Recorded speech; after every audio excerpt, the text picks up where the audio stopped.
And members, you'll see that in the top left corner of your screen. So you can click on that, and if you stream on YouTube or copy streaming link, if you did want to post that on your social media for your folks back home to be able to utilize that. And we're good to go right now. We're on live on YouTube. So members, we're going to go ahead and start the meeting and call it to order. And LSO, can we go ahead and call the roll, please? Will do, Mr. Chairman. Senator Case. Present. Senator Nethercott. Here. Senator Schuler. Here. Senator Scott. Here. Representative Blackburn. Here. Representative Clausen. Here. Representative Clem. Here. Representative Clifford. Here. Representative Duncan. Here. Representative Edwards. Here. Representative Ayer. Here. Representative Furphy. Here. Co-Chairman Landon. Here. Chairman Lindholm. Here. You have a quorum, Mr. Chairman. Thank you, Mr. Hewitt. Appreciate that. Members, so this is kicking off our second meeting. I wish we were meeting together in some part of our beautiful state together. Unfortunately, we haven't figured out this whole coronavirus thing yet, so I guess we're getting there. So we're back online, and we've got a full menu today, and we're really going to have to whip and spur to get through it. It's going to be late night regardless, though. We all know each other. We're going to be talking. But that's good. That's right. We got lots of people that want to set it, that do want to testify. So really appreciate everybody's time. We're going to go ahead and kick the ball and get moving, though. And Mr. Co-Chairman, did you have any notes before we started? Mr. Co-Chairman, thank you. Not much other than to say, committee, it's good to see you. I wish we were gathering in person. I miss the depth and breadth of our meetings, but we'll do the best we can on Zoom again. It's good to see everyone, and you'll notice from our agenda that the co-chairman and I have really strived to make this as educational as we can. We have about 7 pieces of legislation we'll look at. But along the way, I think it's important in this meeting and the one in November that we learn and do all we can to be prepared for this upcoming session. Mr. Co-Chairman, it's quite a crossroads that we have coming in front of us, and I just want our Corporations Committee to be very well prepared for what's ahead. So thank you very much, and take it away. Yeah, thank you, Mr. Co-Chairman. So our first topic for your discussion, you'll see this is item number 2 on your agenda, members, is liquor regulation. That'll be consideration of draft legislation generally amending Title 12 of the Wyoming statutes. Ted, are we having Mr. Montoya present that, or are you presenting that?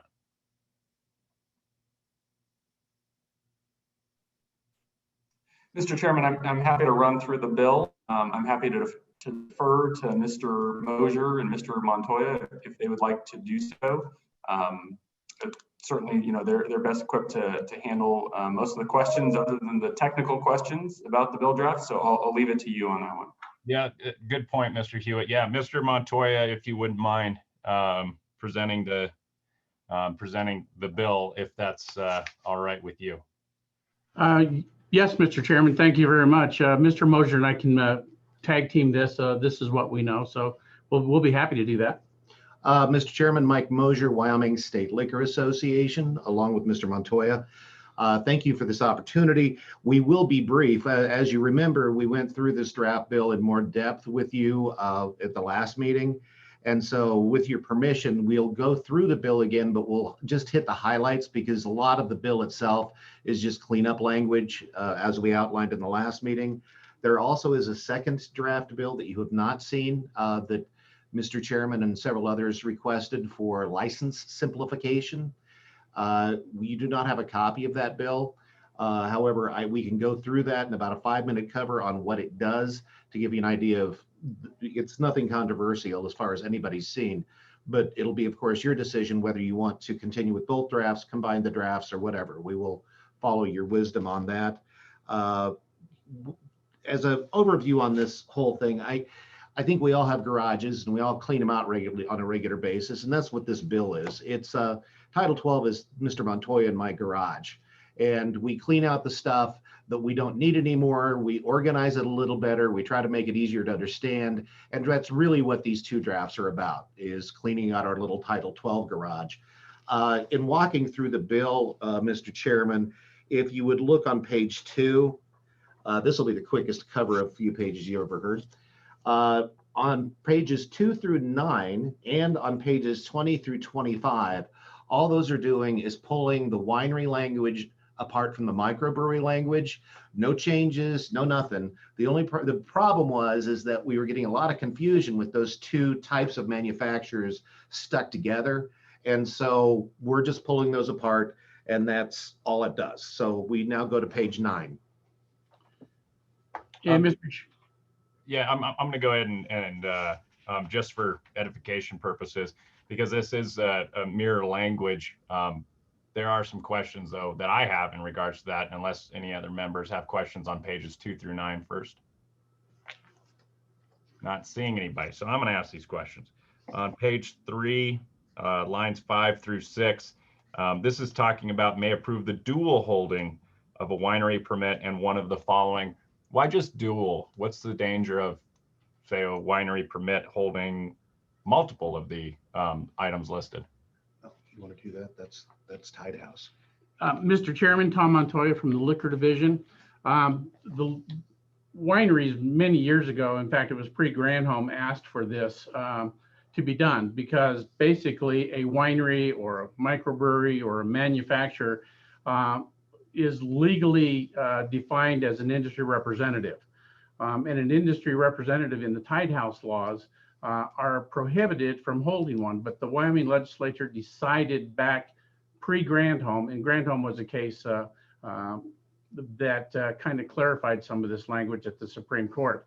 But they wanted to be able to hold either a retail, a restaurant, a bar and grill with one of these licenses, so they could basically run a pub type atmosphere, whether it be with a winery or a microbrewery, but that's what it was. And the legislature at that time decided, well, we'll allow them one because it is really in conflict with the Tide House statutes.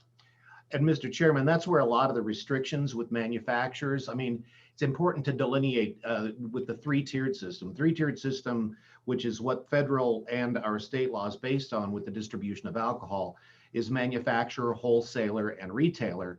And a lot of the restrictions we have on manufacturers' ability to do anything isn't because of state law, it's federal law. The reason Tide House laws exist, and I'll be quickly, but one of the primary reasons is before Prohibition, there were, for example, breweries that owned bars. And those breweries just sold their product, and so it was a locked market, and they would expand. So say that would be the equivalent of a big brewery nowadays owning a whole chain of bars and not selling anybody else's product. You drink their product. And the reason Tide House laws came about partially was to break that monopoly up, because if you allow it, then you completely dismantle the system and small business gets fried because the big guys can roll over the little guys. So just to be clear, that on lines 5 through 6, by limiting it to only one is not because of consumer protection, it's because of a federal law. Mr. Chairman, that is correct. And also there's a state law as well. 125401 is where Wyoming Tide House laws start. And basically that mirrors the federal law. Right, right. So, and just to follow up, I mean, that is mirroring the malt beverage portion of statute. So if this were to change, both of them were to need to be changed. Mr. Chairman, that's correct. Okay. Any other questions in regards to that portion of the statute? Representative Duncan, go ahead. Thank you, Mr. Chairman. And it also has to do with distilleries too, correct? Yes. All manufacturers, it's important to delineate a manufacturer from a retailer, from a wholesaler. And federal law is really pretty strict on preventing one from becoming the other. And again, Mr. Chairman, Representative Duncan, a winery, a manufacturer, which can be a rectifier, a distiller, and of course a microbrewery or a brewer They're all defined as an industry rep, both in federal and state law. And that's where the prohibition comes in the Tied House laws. Right. But we're, and just to follow on Representative Duncan's question, I mean, technically we're already breaking Tied House laws by even having the option to do one of these. Is that correct? Mr. Chairman, that's correct. Gotcha. Representative Duncan, go ahead. Thank you, Mr. Chairman. Can you explain to me really quick? And I may not even remember right what you were just saying. You were talking about representative of, how was that you were just describing it? You were just saying a winery or a distillery was a representative? Mr. Chairman, Go ahead. Representative Duncan, industry representative is an industry term. Industry representative. Basically, it means it's a wholesaler, whether it's spirits, wines, or malt beverages. It's a manufacturer, and that can be a distiller, it can be a rectifier, it could be a blender, it could be a winery, even if they're just a blender. Some wineries in Wyoming are blenders. In other words, they buy bulk wine and then they just blend stuff. It could be a broker. A broker is like an employee of one of these manufacturers in Wyoming. They will go from retailer to retailer and promote products. Those are all classified as an industry representative in law, both federal and state law. And there's just certain things they can and can't do under the Tied House laws. Mr. Chairman, one final follow-up. Go ahead. So those are drastically different. If you're a broker versus a manufacturer, yet we're creating, and I know it's an industry term, but my head is kind of spinning. So we have the same term for multiple different definitions. Does that make sense? I know I'm trying to make this more complicated than it is, but I'm trying to wrap my brain around it. Why are we putting, I guess, and maybe it's irrelevant, but why are we putting restrictions on representatives when one's a broker, which is basically a salesman, versus one who's a manufacturer, who's a small business person, who's actually creating the product, who's actually the business person? Those are two different things. So I'm kind of confused. Mr. Montoya. Mr. Chairman, Representative Duncan, basically what happened is these laws came in right after Prohibition. And with the 21st Amendment ending Prohibition, they knew that all of the abuses that happened prior to Prohibition, so they tried to protect small businesses. Now, the brokers, the salesmen, they usually are working for one of the bigger companies, whether it's a craft distiller, a small manufacturer, or whether it's one of the major manufacturers out of Kentucky or Tennessee or wherever they may be. Okay, but what these laws prevent is like the brokers from going in there and saying, look, I'm going to pay you to put this product on this shelf because this is good shelf space. That's a violation of Tied House laws. Beer guys, again, they're whether it's a microbrewery or whether it's one of the major brewers, okay, they also have salesmen as well, and they're called industry representatives. They're the salesmen, brokers, whatever term you want to use, but they can't go into a retail establishment and say, look, I'm going to put in a cooler for you to keep this beer cold, because that ties them to that particular beer. That's where the term Tied House comes. They can't loan them money to pay for their business. They can't pay them for putting product on the shelves. They can't buy their equipment. There's just a lot of things that they can't do, which is a violation of both federal and state Tied House laws. Okay. Any other questions about how we should voluntarily abide by federal law? Everyone knows I like federal law. Seeing none. All right. Next question I've got, gentlemen, is on the top of page 4 on lines 4 and 5. We limit an aggregate volume not to exceed 2,028 ounces per cell. That's roughly right around 80 bottles per cell. I actually had to look that up. I don't drink wine. So I had to look that up. So, I mean, we're limiting it to 80 bottles per cell. Why do you even have a limit? Because that's a lot of dang wine. Mr. Chairman, Yeah, Mr. Montoya. In those days when that came about, when the winery folks actually were the ones that proposed this. It was actually a winery out on a ranch here just south of Cheyenne. Great guy that did it, and that was what he came up with, and that's what the legislature said. That was what he proposed. The wineries themselves came up with that number. Gotcha. You know, this kind of reminds me of I mean, just like any other regulatory change, it's always the existing guys proposing legislative changes because those regulatory hurdles are sure handy for the existing. Well, and Mr. Chairman, part of it too is the wineries don't want to be perceived as trying to be packaged liquor stores. And that's one of the hesitation with manufacturers is a manufacturer is successful because of retailers selling their product. You're a manufacturer. And Mr. Mosier, before you go on, can you name one time when somebody's maxed out on the total amount of wine bought in one purchase? I've not, Mr. Chairman, I've not been to many Wyoming wineries, so I can't tell you. I probably would have maxed it out if you're talking beer, but All right. So gotcha. Any other questions on that one, committee? No. I think there's probably on the middle of page 4 on line 16, if we were to want to change the dual thing, we'd probably have to change that dual language on line 16 also to be relevant with page 3. Jumping over to page 5, lines 9 through 11, may upon cessation of full service restaurant operation serve a limited menu and continue to serve wines authorized under the winery permit. Why a limited menu? Why is that there? Mr. Chairman, in those days, the wineries again came when they held a dual, especially with the restaurant license, there was a requirement of the 60-40 rule. And so they wanted to be able to cease really the major kitchen operations. And that wasn't allowed under restaurant law. And so with this is the wineries came to the legislature and said, can we just have a limited menu? Maybe they weren't, cooking chicken and doing steaks anymore.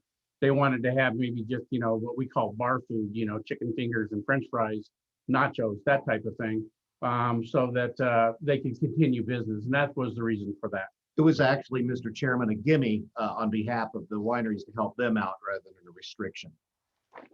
None of this has anything to do with consumer protection, though, as I've heard thus far. Mr. Co-Chairman, did you have a question? I thought you were raising your hand. No? Okay. Any other questions on that portion? Members? Nope. Bottom of page 5. We go ahead and limit on that, which allows a permittee to sell wine manufactured at the site identified on the manufacturer's license at up to 3 satellite locations. Why are we limiting satellite locations? Is that Mr. Chairman, I'll be glad to field that one. When we wrote that, this would have been in the late 90s when we did winery law. The idea was to allow 3 satellite locations as gift shops. So for example, if you had a winery or by extension, you have a manufacturing facility, you'd be able to set up little gift shops. We really didn't have any idea, similar to Bourbon Trail. If you've ever been to Bourbon Trail, they don't have bars, they have tasting places and gift shops. And so that's what the idea was. Now, since then, there is no way in the world we would have done this, because since then we've had Granholm, Supreme Court case, and Tennessee Wine, which says that you need to treat in-state businesses the same way as out-of-state businesses.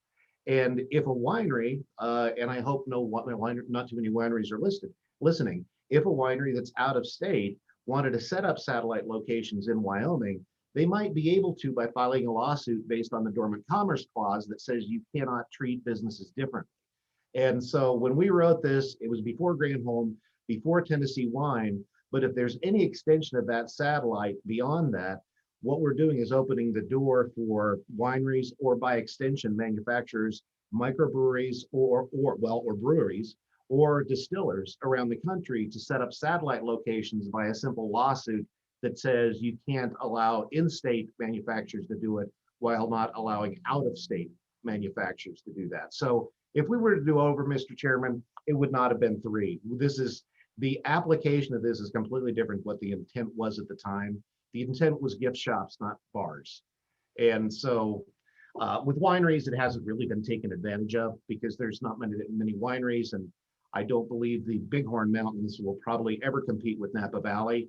But with other manufacturers, it is a concern, and there has been some calls for it. But our concern is with a simple lawsuit or precedent in other lawsuits, because there's lawsuits going on around the nation, you would open the door wide open for out-of-state manufacturers to take advantage of it in Wyoming. New businesses bringing in their product would be horrible. Well, not hiring any Wyomingites in the process would be the concern, Mr. Chairman. Yeah, I guess that. So jumping over to page 7, I have most of this page crossed out. Lines 1 through 10. Why are we limiting how much they can ship in a 12-month period? And then on number 2, offer to sell its manufactured wine to the liquor division at wholesale prices. Why do we mandate that they have to sell to the government at wholesale prices?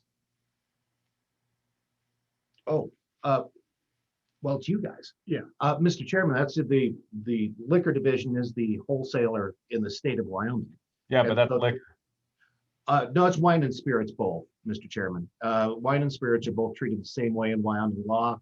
Some states treat beer and wine similarly and separate out spirits, including with liquor licenses and stuff.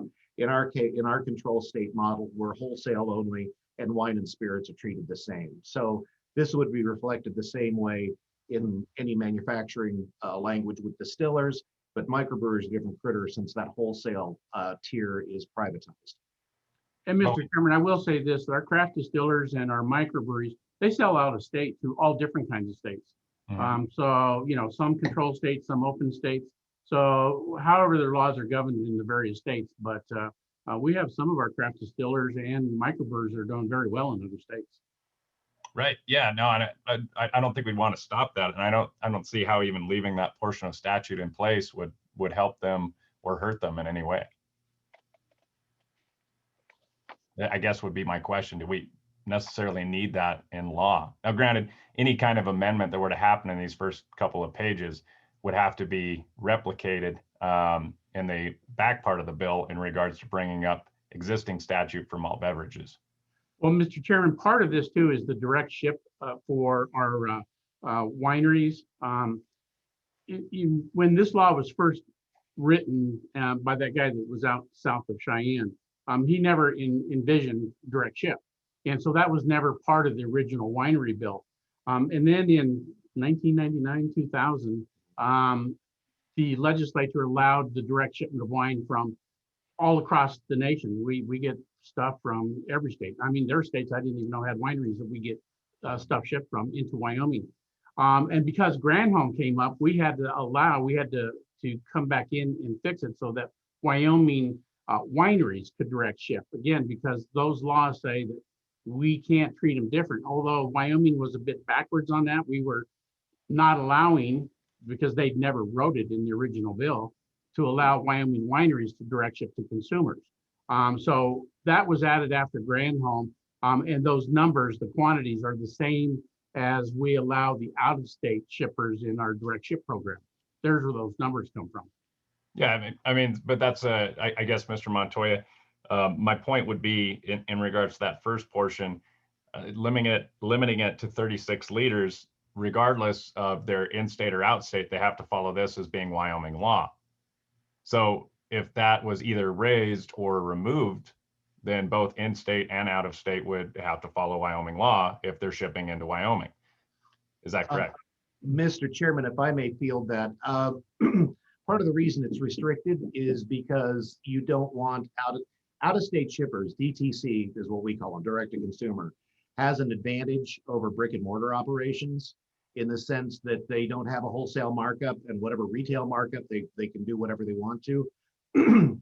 So we don't want to build a cottage industry in direct to consumer in wines. And that's why we also don't go in places like distilled spirits. The vast majority of states don't allow this kind of shipping with distilled spirits or with beer, partially because of concerns with underage drinking, but partially because it is a real competitive disadvantage to a certain point, because you don't have a liquor division markup if you legalize distilled spirits. Now with wine we do, because it's that markup is institutionalized in the statute.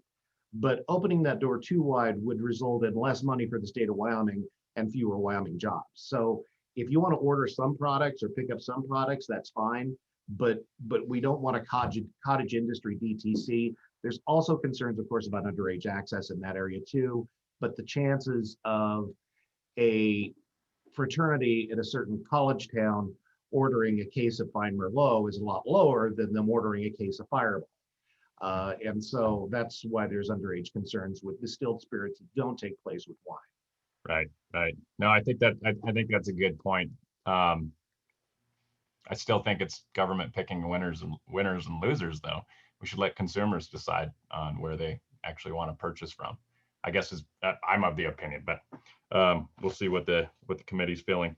On line 14, we've got that line that says that basically, so ship its manufactured wine only to individuals who are at least 21 years of age for such individuals' personal use and not for resale. Why do we got in there for such individuals' personal use and not for resale? Mr. Chairman, that's so that they don't sell it. You know, when we spend a lot of time looking on Facebook and Craigslist and that type of stuff, because under Wyoming law, you have to be a licensee to be able to sell. And so there's a lot of individuals that take advantage of wanting to sell. You know, as a good example, there's a huge bourbon craze right now across the nation. And there are certain very limited bourbons like Pappy Van Winkle, very good bourbon. And people will buy it at retail for, you know, 50, 60 bucks a bottle. And then you'll see it on Craigslist for 200 bucks a bottle. And those are not by licensees. You know, under every state, as far as I know, you've got to be licensed to sell alcohol. And part of it, Mr. Chairman, is the nature of the product. As we like reminding people, we're talking about alcohol here. Licensees need to be strictly regulated. They also need to have a license to be revoked or challenged if they do break the law. I mean, if an 18-year-old buys a case of frozen burritos in the mail, nobody cares. But if it's a case of Fireball, we have a concern. And the same is true with retailers. If I feed Tom too many hamburgers, all he's going to do is feel stuffed. But if I feed him too much alcohol, he can kill somebody on the way home. And so the licensing of sellers needs to be, in our opinion, and we're the industry, needs to be continue to be strictly regulated and monitored to ensure compliance with the law and with intoxication, underage drinking, et cetera.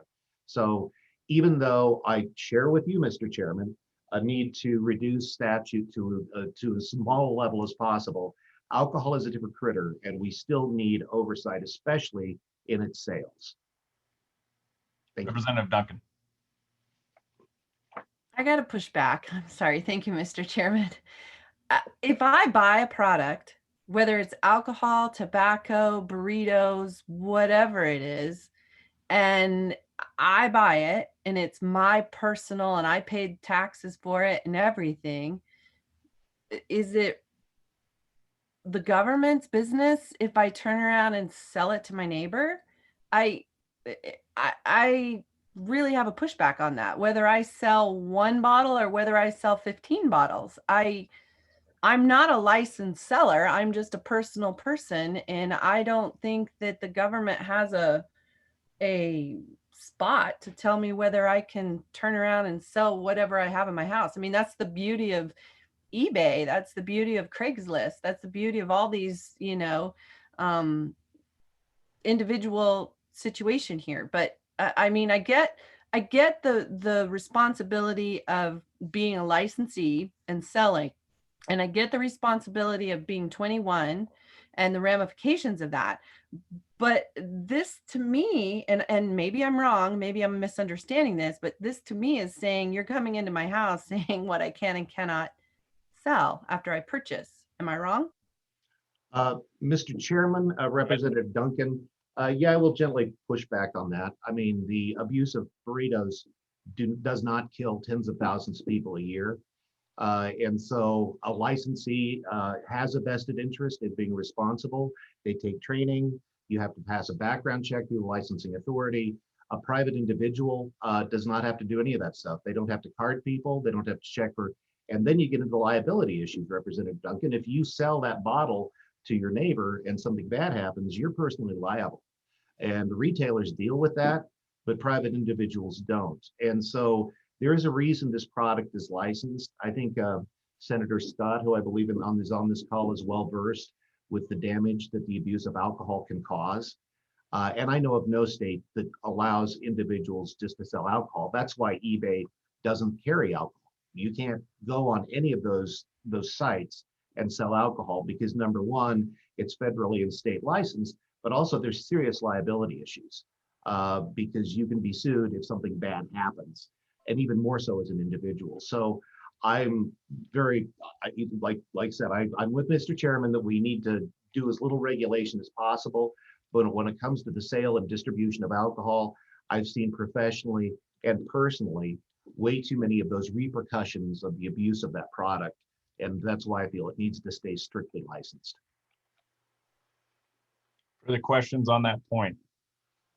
Senator Case, go ahead. Very much, Mr. Chairman.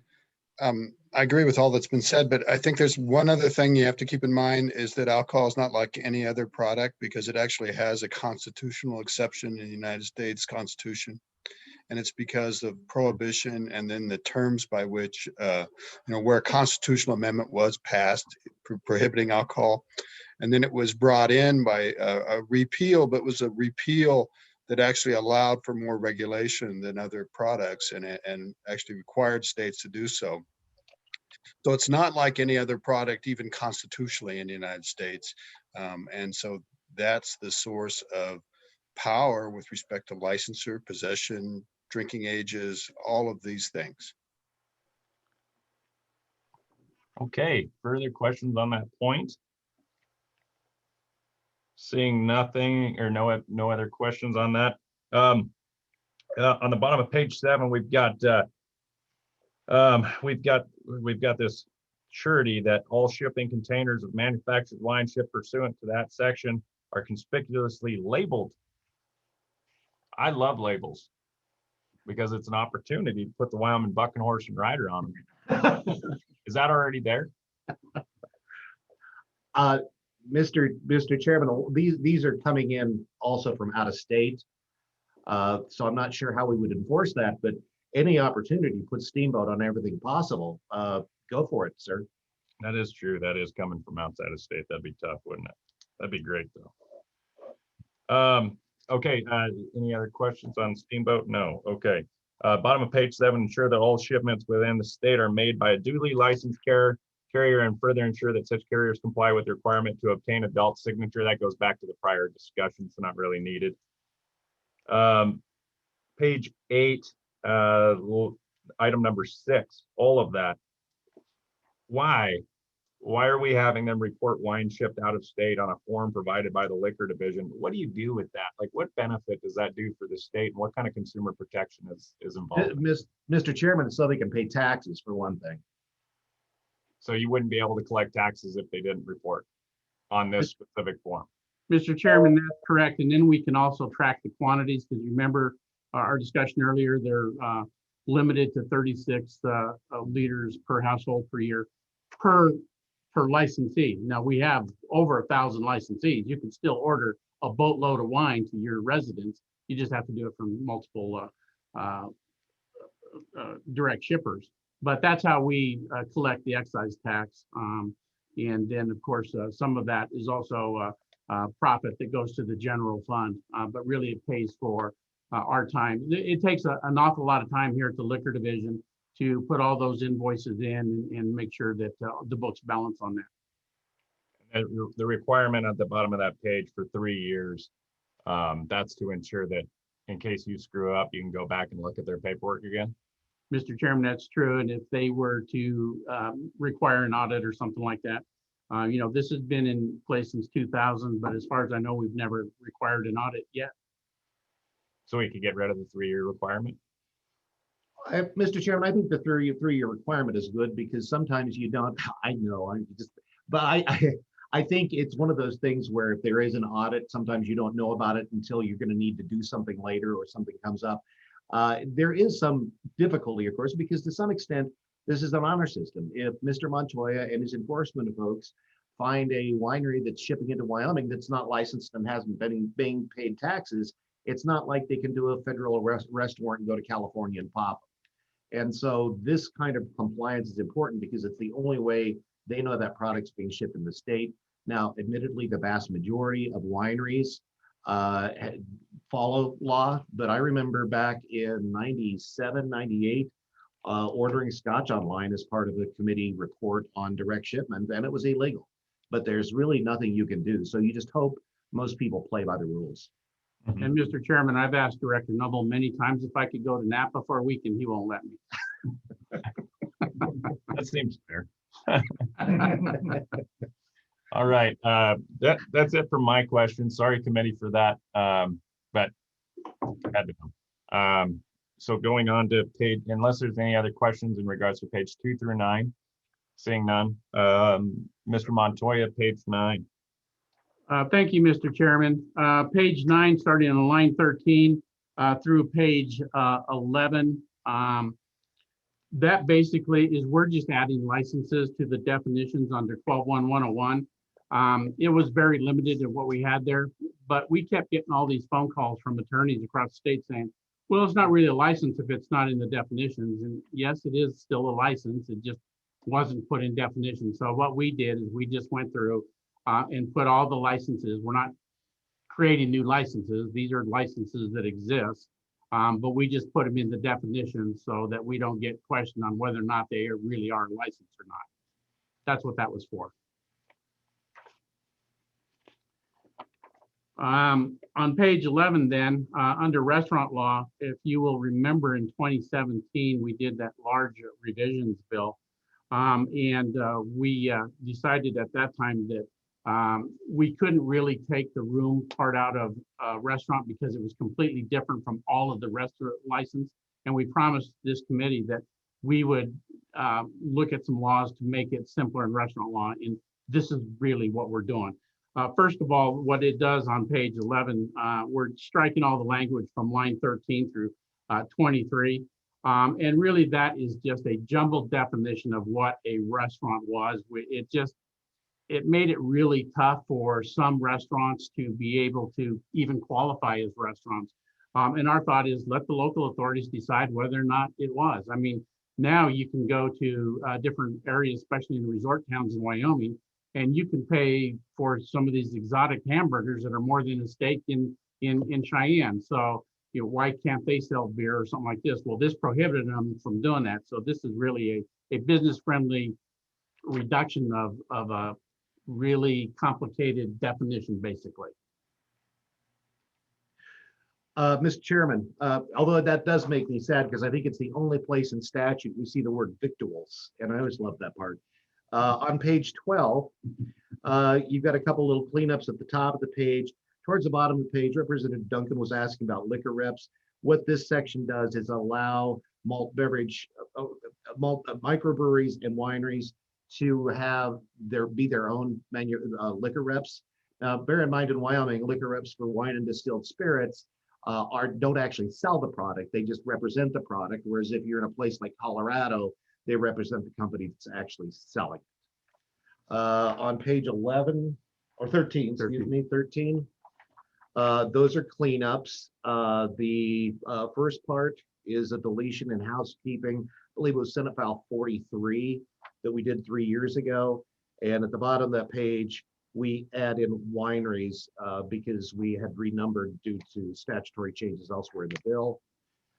Page 14, we are adding at the top of the page, 12-2-203 is distillers, 12-4-412 is a microbrewery, 12-4-414 is a winery. So we are adding that in, which is. I'm gonna go ahead and stop you real quick, Mr. Mosier. Senator Scott, go ahead.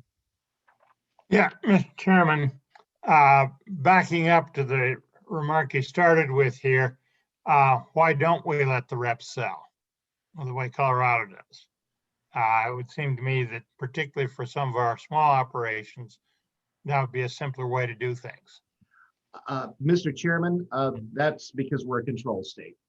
And all alcohol sales beyond what a satellite can do at the manufacturing location has to go through the Wyoming Liquor Division and be appropriately marked up. And so that's why they can't. I mean, to change that anymore would be pretty much undermining the liquor division. Now, this isn't a discussion about privatization, but bear in mind that the sale of alcohol, as the good senator knows from Casper knows, most of the money coming in for alcohol is from the markup of the liquor division. And so if you just relied on excise tax from those sales, your tax collections would be significantly undercut. So to do that would be undermining the control state distribution center at a wholesale level. And that's the choice of the legislature, but we certainly wouldn't support that. And Mr. Chairman, Senator Scott, our licensed brokers or industry representatives in the state of Wyoming, what they're doing is they're going from retailer to retailer. They're doing consumer tastings. They're doing retailer tastings so that they can teach their different retailers about their products. They're doing everything they can except placing the actual order. So then the retailer will just get on the phone or the computer or fax machine or however they order, and they'll place the order. But other than that, the salesman is doing really what a salesman would do. Further questions on that topic? Moving on, if I may, Mr. Chairman, page 14. This is one that the city and county clerks are tickled to death about. 124104 subsection A. We're removing the physical notification of liquor license renewals, which, to be honest, a lot of places weren't doing anyway. And we have this thing I just learned about last week called the internet, where you can actually post that stuff online. And so the physical display of that license renewal is costly, annoying, labor intensive, and nobody uses it. So we're just basically saying you can do the notification of the liquor license renewals online. You don't need physical stickers that say this guy's going to get a liquor license again. So that's all we're doing on that one. Okay. Page 15. I think that's pretty simple. That's just housekeeping. We removed renewal preference back in 2017 with Senate File 43, good old 43, and we forgot to remove that. Page 16. Oh, this is you. Yeah, this is basically a consistency in language. We're just adding the word liquor because the definition is alcoholic liquor, which is spirits and wines in Title 12. And that's just a consistency throughout the statute.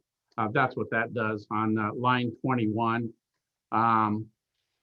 And line 22, since what basically that starts where we're getting rid of the room requirement for restaurants. We promised Corporation Committee back in 2017 that we would do this, and basically we did that. So there's no more of you're going to have to put sticks from floor to ceiling and that type of thing. Basically, what this just says is you can have an area approved by the local licensing authority. You can't operate a bar with it. You never could with a restaurant license. We didn't change that portion of the law. But basically, they just say you have to have a designated area. A lot like we did in 2017 with the packaged liquor. We no longer required them to have a room, just a designated area. Basically, we're doing the same thing with restaurants now. Starting at the line 22 on page 17, Representative Ayer had concerns, and I think they were valid. Going through on page 18, line 6, we're removing some of the language on the restrictions for restaurant liquor licenses. But obviously we don't, it's a lot of like, you can't have dinners and dances and stuff, but basically it says you can't be a bar. And Representative Ayer, if I remember correctly, had concerns, and like I said, I think they were valid, that we were removing perhaps too much language. And I had mentioned in the last meeting we had, adding the line on page 18, line 6,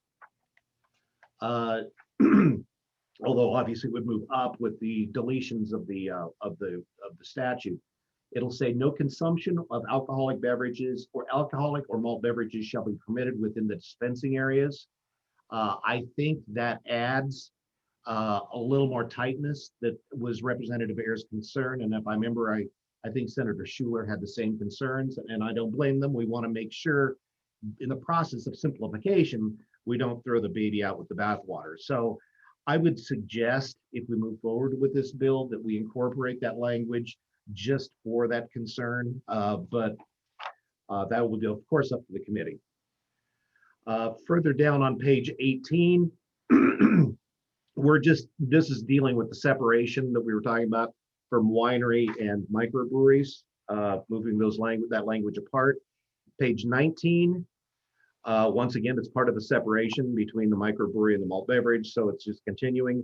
Bottom of page 19, that is another response to 2017 when we changed room to area. So that's a cleanup that has been on Mr. Montoya and I's list for about 3 years now. So we're finally getting a chance to do it. Moving on to page 20, Mr. Chairman, on line 6, we just wanted to put in the term and really define dispensing because we get so many questions on that. So basically, this is what it is dispense or sell any alcoholic liquor or malt beverage. The term dispensing means mixing or pouring alcoholic liquors or malt beverages, basically bartending functions. We get a lot of that so that there's no confusion on that. We've been asked by a lot of cities if they could do this. A lot of cities are hesitant to put in municipal code until they have something in state law that they can back it up with. So that's what that does. And to tie into that, Mr. Chairman, there is some confusion over what constitutes a bartender. A lot of 18-year-olds, and they're allowed to serve alcohol in certain establishments that serve alcohol, but we've always interpreted it, and the liquor division has too, that does not include bartenders, and this simply clarifies it. So it says you got to be 21 to be the one in the process of doing the alcohol, of selling the alcohol. Representative Clem. Yeah, thank you, Mr. Chairman. Sorry, going back to page 17 here.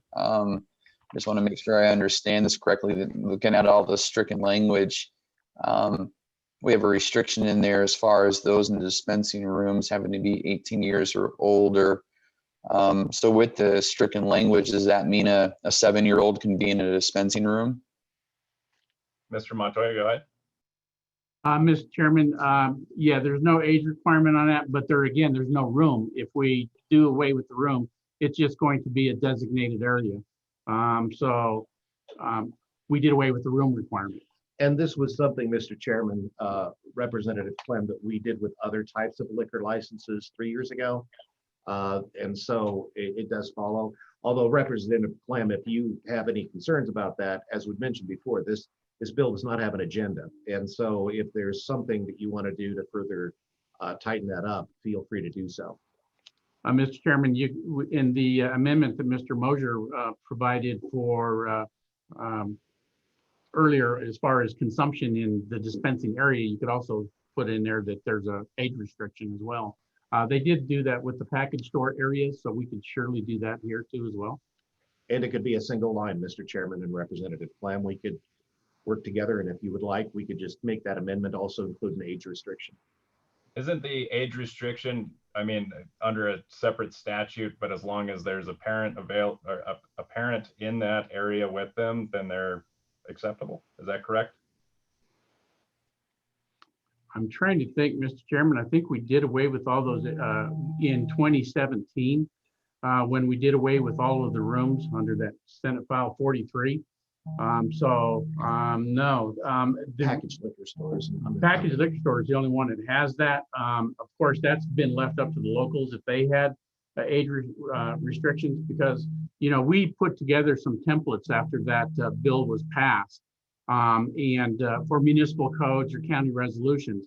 And basically, we put in those types of things because there are certain types of bar kids just don't belong in. For instance, strip bars. There's a lot of them in the state of Wyoming. That's not a venue for kids. Or if it's just a bar that doesn't. What's a strip bar? Huh? What's a strip bar? Mr. Chairman, I would love to take that seriously, but you served in the U.S. Navy, if I remember correctly. What that means. Representative Clem, did you have any further follow-up with Mr. Montoya or Mr. Mosier? No, Mr. Chairman, thank you. Yeah, I'm not sure I'm satisfied with that question. I'm not sure what I have as far as suggestions, but I'm just you know, it's always a matter. We've overhauled these alcohol statutes quite a bit over the last few years, and I'm always concerned about opening the door to further consumption. And so, and we know in particular when it comes to youth, that's when addictions are really formed is during youth, and they're impressionable at that age. So trying to safeguard that a little bit.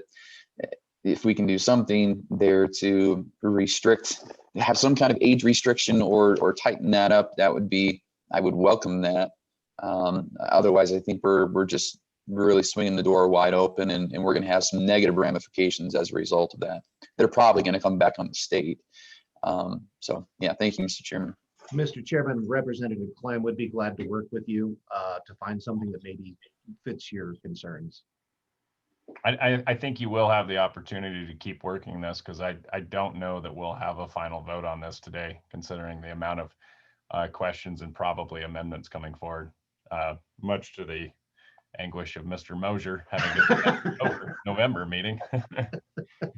Yeah, Mr. Mosier or Mr. Montoya, please continue. Mr. Chairman, on page 20 through 25. Hang on a sec. Time out. Sorry, Representative Ayer, go ahead. Thank you, Mr. Chairman. Mr. Mosier, could you just reiterate that suggested language that you added there at the after that stricken language? Mr. Chairman, Representative Ayer, there was a cleanup, which is a single word, which is page 17, line 1, striking premises and add building. But the one that we feel addresses your concern, Representative Ayer, page 18, line 6, you would add no consumption of alcoholic or malt beverages shall be permitted within the dispensing areas. And you could use that same section if you chose to address Representatives Clem's concerns by putting back in the 18 or under 18 age restriction. So we could kill two birds with one stone with that, Representative Ayer, and we're fine with that. We just don't want anybody having a heartburn with it. So hang on a sec. Time out. You keep rambling on me, Mr. Mosier, and I keep trying to jump in, so I'm just going to cut you off. Mr. Hewitt, go ahead. Thank you, Mr. Chairman. I just want to interject. If you take a look at page 17, line 9, existing law as kept, no consumption of alcoholic or malt beverages shall be permitted within the dispensing, and then areas is added, which is very similar to the recommendation Mr. Mosier put forward. I believe that subsection B and subsection D are both applying to restaurant liquor licensees. So I think that language is there in the draft. Problem solved. Mr. Mosier gives a thumbs up. Mr. Hewitt to the rescue. Representative Ayer, are you comfortable with that? Right on. Okay, Mr. Mosier or Mr. Montoya, please continue.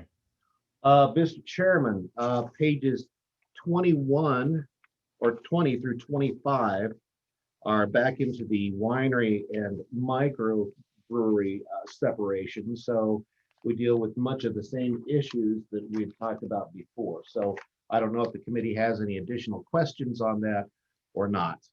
And then we move into page 26. 25. Oh, no, Was where it starts. 26 right there. Repealers. Yep.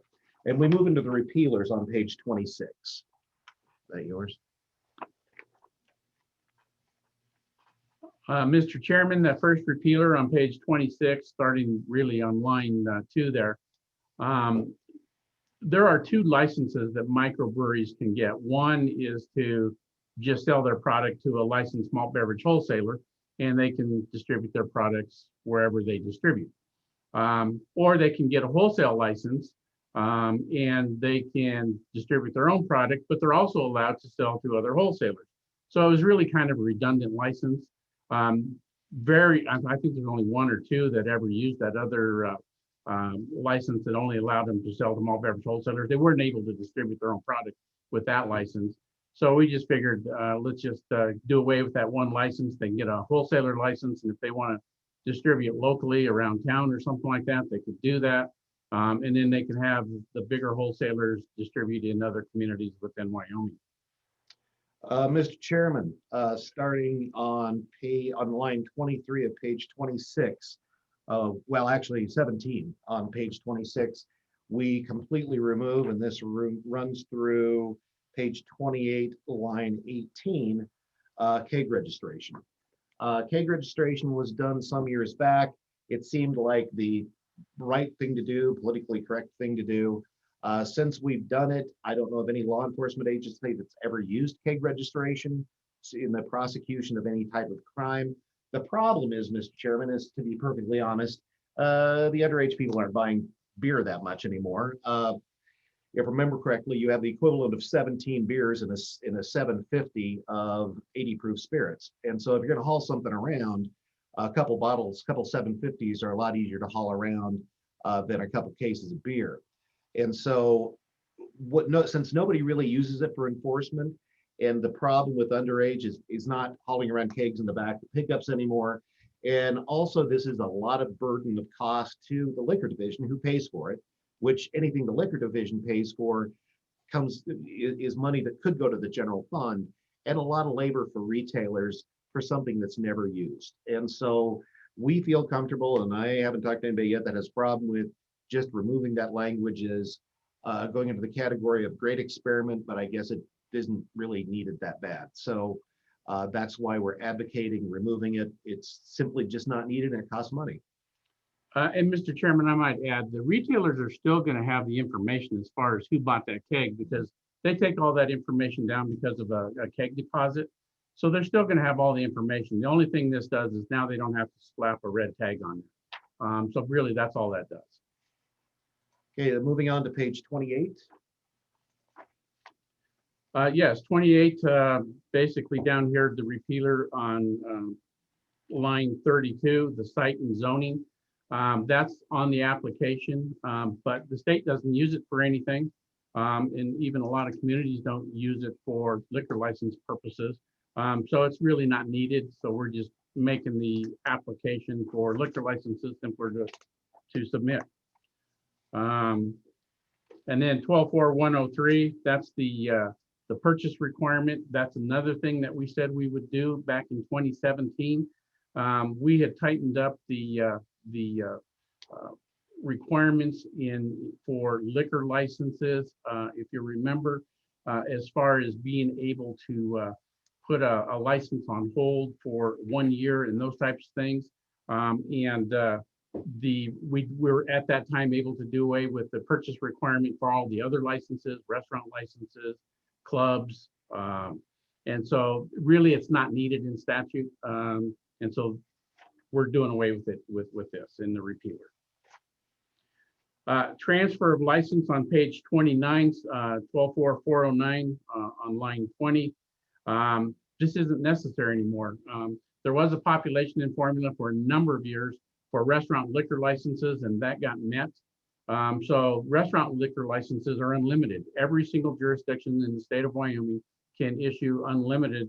So there's no reason to not be able to transfer licenses at this point. It's just not necessary. And some people, they might have the first restaurant license in a community and they like to have number one, so they want to transfer it if they are building a new building. So this would have prohibited them. Now they can keep that number one license.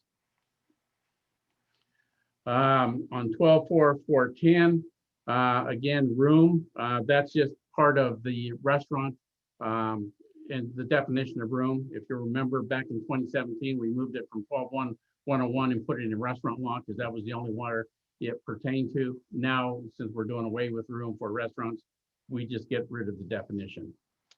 129102, Mr. Chairman, and before I get into that, one thing I'll mention, when we unrestricted the numbers of restaurant liquor licenses 3 years ago, that was really the big thing with the $2,000 purchase minimum.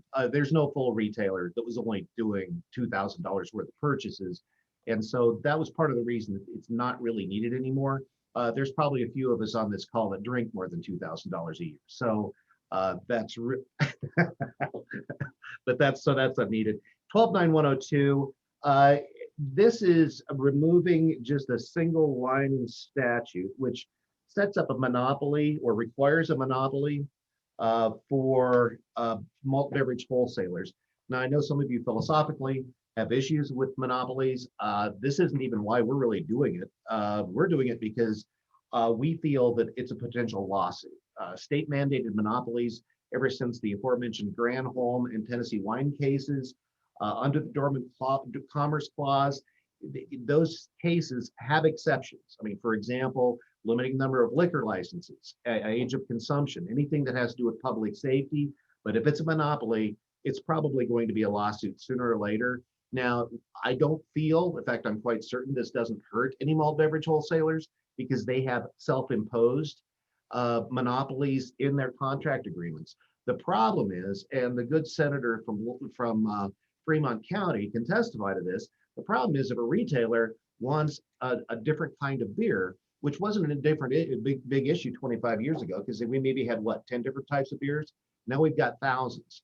And so if that retailer wants to get a malt beverage product that is not carried by his malt beverage wholesaler in his area, he just can't get it. And I know here where Mr. Montoya and I were sitting, the big old rodeo that we have down here was trying to get a certain type of microbrew that was a sponsor of one of the rodeo events, and they couldn't get it because of those territorial restrictions. So I don't see this as hurt by removing this monopoly clause. I don't see it hurting malt beverage wholesalers at all, and I think it allows retailers to get product that normally or in any other way we could not get. And so with that, Mr. Chairman, that's your draft bill. I got one comment for you real quick, Mr. Mosier, because you're talking about, we don't want to endorse state monopolies. The only monopoly in the state of Wyoming is sitting right next to you, liquor division. That's the state monopoly. Hands down, by far, endorsed by the state. Workers' comp would be one too. That's true. I actually did try to get rid of that one time. It turns out that's in the Constitution. So, well, and Mr. Chairman, if we were to start all over in 1935, I would think that it would be a laudable concept to look at that possibility. But our retailers, and when Miss Johnny Burton back in 1995 was tasked by Governor Gehring to look at privatizing the liquor commission at that time, she decided, and I still agree, that even though I may not be a fan of state monopolies, this works really well for Wyoming. And that's why we've always tenaciously defended it, in spite of sometimes maybe running awry of it philosophically, Mr. Chairman. Representative Clem, you want to resurrect the bill I co-sponsored of yours? Yeah, that's right. That was a fun one, by the way. Boy, I got slaughtered over that. Hey, so I have some comments here and just want to get your feedback, Mr. Montoya and Mr. Moser. So when I look at these bills, I look at a couple of things, right? What is the overall practical effect as far as access, creating more access or less access of alcohol to the population at large, not just including adults but minors as well. And then the other point is are there things that are cumbersome that's really kind of busy work or makes no sense? And I see that a lot of those things are addressed in this bill, which I'm appreciative of. I think the busy work and all of that is we could stand to get rid of that. My concern is over the last 4 or 5 years, I've seen a steady expansion of access. That's a practical effect, is that we're creating more and more access to alcohol in the state. And that's what the legislature has endeavored to do. My question is this: if we're going to go that direction, and we are, why, and this bill seems to create even more access to alcohol, why do we have these laws, for instance, that I guess, put it another way, why can't people sell malt beverages in convenience stores like we have over in South Dakota? Because essentially what we're doing here is we're creating so much access that some things are just pointless, right? The access that we've given to this industry over the last 5 years, it doesn't make any sense necessarily for Walmart or another place to actually have a separate area where they're dispensing alcohol or selling alcohol. Why can't they just sell it right in the store shelves? Now, I'm not for that, but that's the practical effect. And so it seems when we're doing away with these rooms and all that kind of stuff and age restrictions and all of this, that we're creating some kind of discrepancy. We're saying it's okay when it comes to these retail stores, but it's not okay here, or vice versa. And so why don't we just go the whole 9 yards and say, hey, we're gonna act more like South Dakota if we think access is a good thing? South Dakota with the lower DUI rates in the state of Wyoming. Clearly access is not everything. But I agree, Representative Clem. Mr. Mosier, would that be don't you agree? Well, Mr. Chairman, I would like to address Representative Clem's comment there. I agree on some of that, but convenience stores, there are many, many convenience stores, big box stores in the state of Wyoming that have liquor licenses. Again, we had that discussion. If you want to sell, you must be licensed in the state of Wyoming to sell. There's no prohibition for a convenience store or a big box store. And those types of stores are going to really sell packaged liquor. And there is restriction in packaged liquor and for exactly those same reasons. And it was actually the retailers in discussion when we were drafting that draft back in 2017. What they didn't want to see, especially in a big box store or even in a grocery store, is to have on an end cap. And as you know, in retail, those are very valuable pieces of real estate. But they didn't want to see beer at the end cap of the toy aisle where kids were, or a candy aisle or something like that. They didn't want to have access to that. That's why they made it a restricted area. The reason we did away with the room, though, is because the definition was so poor. You could just put a broomstick from floor to ceiling and call it a room. But we did make sure that it was a restricted, and that's age restricted area. They couldn't have product all over a store, whether it's a convenience store or whether it's a big box store. It had to be in a designated area. And to tie into that, Mr. Chairman and Representative Clem, that's the ability, because in Cheyenne, for example, you run into people going, well, big box stores, grocery stores can't have liquor licenses. And that's because our city council doesn't think it's appropriate. And we salute the ability of the local licensing authority, in spite of sometimes disagreeing with them, to do that. And so some places have, if you look at the city in the middle of the state, I think there's 3 grocery stores, 2 big box stores, and 3 or 4 convenience stores that have full retail liquor licenses. And so, and some of them are our members too. That being said, and I think Mr. Montoya's point was good, in the bill in 2017, my board and our retailers did not want it like South Dakota, in the sense that if a convenience store or a big box store has liquor, we want it in a separate room. We don't want it next to the Rice Krispies. And that If I was, may, Mr. Chairman, and I'm sorry to interrupt, but I understand that. But what I'm saying is, with this bill, we're creating 2 tiers. We're saying in restaurants, with with getting rid of these rooms and all of that, we're essentially saying you can have alcohol wherever, and so access is not an issue. But we're saying in convenience stores or retail stores that we need to have a separate room. It just makes no sense. If we're going to increase access in one, why not increase access across the board? That's my issue. And this is the problems when it comes to increasing access to alcohol. You run into some of these things. And so my thought is why don't we just be consistent across the board?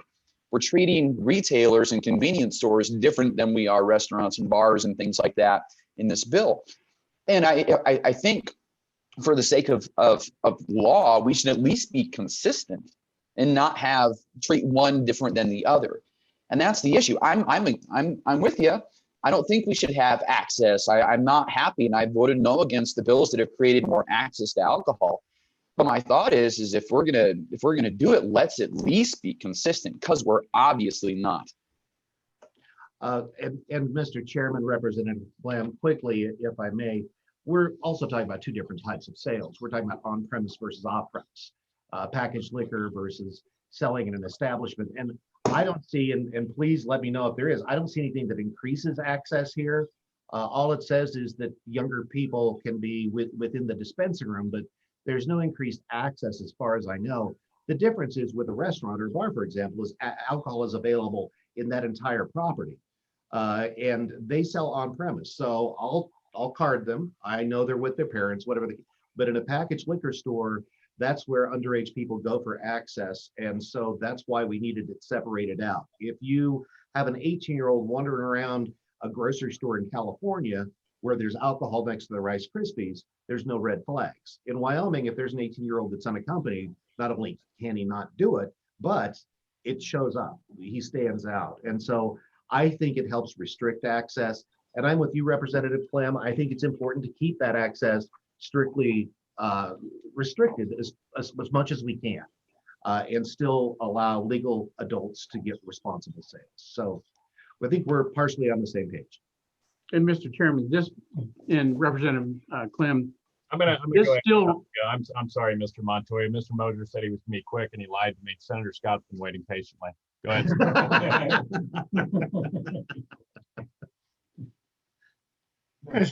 Mr. Chairman, it seems to me we're straying a bit from the purpose of the bill. And I want to see if I can state what I think the purpose is and see if I'm on the right page and ask Mr. Mosier and Mr. Montoya that.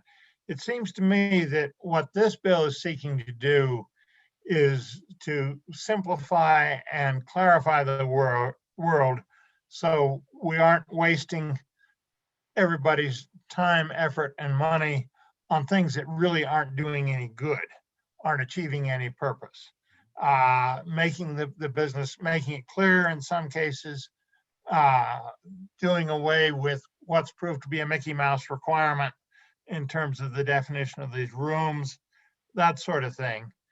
And in the process, we surface a number of areas where people have policy differences with the way our law is. But this bill being just trying to simplify the existing law should be left pure. And if people have policy differences, the thing to do is to bring a separate bill to change that particular thing, whether you want to increase access or decrease access. And I'm hearing both. We did get rid of a monopoly, but it was one that prevented people from getting a product like you were citing in the rodeo example. So that falls into the just getting rid of a requirement that doesn't do any good anymore kind of category. So we need to look at this bill as an administrative simplification where we try to keep the policy issues out.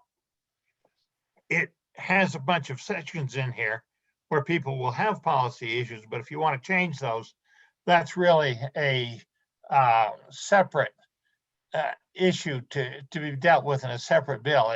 Am I misunderstanding the bill here entirely? Mr. Chairman, Senator Scott, you said that more succinctly than I did in an hour of testimony. That's exactly what the purpose of the bill is. We just want to simplify and make things easier. We don't want to stir up controversy. And I really personally, and I think Mr. Montoya will agree, don't want this to be a vehicle of an agenda. We're just trying to make it easier. So Senator Scott, I could not agree with you more wholeheartedly. Thank you. Senator Schuler, go ahead. Thank you, Mr. Chairman. I just wanted to actually give kudos to both Mr. Montoya and Mr. Mosier, particularly with 12-4103. We had a situation here in our community where we had a gentleman, or a business owner who was trying to get their business sold and transfer the license. And in the process, of course, we had COVID come down the pike, and the other business owner, it took a little while to make it happen. But in the meantime, this business owner had to purchase the $2,000 worth of beverages while they were waiting for all that to happen. I think deleting that and getting that restriction out, I think is a move in the right direction. So I appreciate that. And I guess ultimately the municipalities really have the final say anyway. I just wanted to kind of say I think that's a good move, but can you reiterate if I'm on the right track for that? I wanted to make a question out of a thought. Wouldn't you agree? Wouldn't you agree? Mr. Chairman, Senator Schuler, I agree wholeheartedly.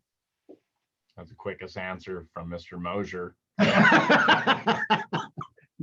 Any other questions, committee? If not, we're going to go ahead and for the public's edification, what we're going to do is go ahead. If there are no further questions, okay, no further questions on this bill. What we're going to go ahead and do is consider additional proposed changes. So Mr. Mosier, Mr. Montoya, was there additional proposed changes? Mr. Chairman, members of the committee, we were asked, Mr. Montoya and I were asked to come up with additional changes and revisions to make the licensing process simpler and make additional revisions. And we do have a draft bill, which means it is not by the whiz kids at LSO, who I respect immensely, but it has been vetted through certain legal areas. And I guess it's the committee's choice It makes some, I can walk through the changes really quick, Mr. Chairman, Mr. Montoya and I can, just to kind of give you an idea of what it deals with. And I guess it's the committee's choice on if you want to take it up or if you want to combine them, or we want to make two separate bills. So I will leave Just that. we'll have Mr. Montoya give us a 30,000 foot. Yes, Mr. Chairman, be happy to. Basically, this draft bill, we first looked at 12.1.101, sealed container, and that really came about because of COVID. You know, the governor was allowing restaurants and bar and grill licenses to actually sell curbside and some package. The only requirement is they needed to have sealed container, but there was really no definition. So we asked other states, and we actually ended up stealing some language from the city of Cheyenne because they wanted to be able to help the bar and grill and restaurant licenses during that time. And so we just added a definition for sealed container.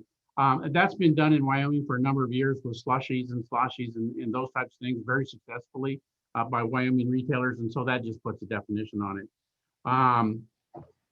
Also on 12.4.103, there's some language that should have been removed for multiple licenses or permits. This bill will take care of that. It's just an easy way. You know, basically what current law says is that I can't hold more than one license in a jurisdiction, but it's so easy to get around. I can just form two LLCs or two corporations. It's very easy to do in Wyoming, and do the same thing. But then I have to have two separate sales taxes, license, two separate food permits. And here, if I want to own two licenses, this will allow that. The other changes, Mr. Chairman, and I'll be succinct, I promise, sir. What we're doing is we're adding some language for in-state shippers of wine. When we mentioned Granholm, when we had to have conformity with in-state shippers versus out-of-state shippers of wine. What we do is add a little extra language. We delete some language with malt beverage permits. We delete restrictions on the transfer of resort liquor licenses because resort liquor licenses are unlimited in issuance, so you don't really need to have restrictions on that. We also removed language that requires a county to have a minimum amount for the price of a restaurant liquor license. It's kind of a silly little thing where it says if you're close enough to a municipality, you have to charge this much. Well, we let the counties decide that. Then we allow another one. We allow microbreweries, and I think the microbreweries are pretty excited about that. And everybody loves our little Wyoming microbreweries, but it allows them to have an outdoor area with dispensing. So you can have a little patio and you can have your keg out there, which they currently can't have. They can have a patio, they just can't have the keg. Outdoor areas, as all of you know, have been very useful during the COVID crisis. Lastly, in my section, we clarify that malt beverage permits cannot be sandwiched together to create a mini business. Back when I was a retailer, and if you think I'm irritating as a lobbyist, you should try me as a retailer. Back when I was a retailer, we had one instance where a couple businesses sandwiched their permits together and basically created a mini dance hall without the city really realizing what was going on. In this case, these were catering permits.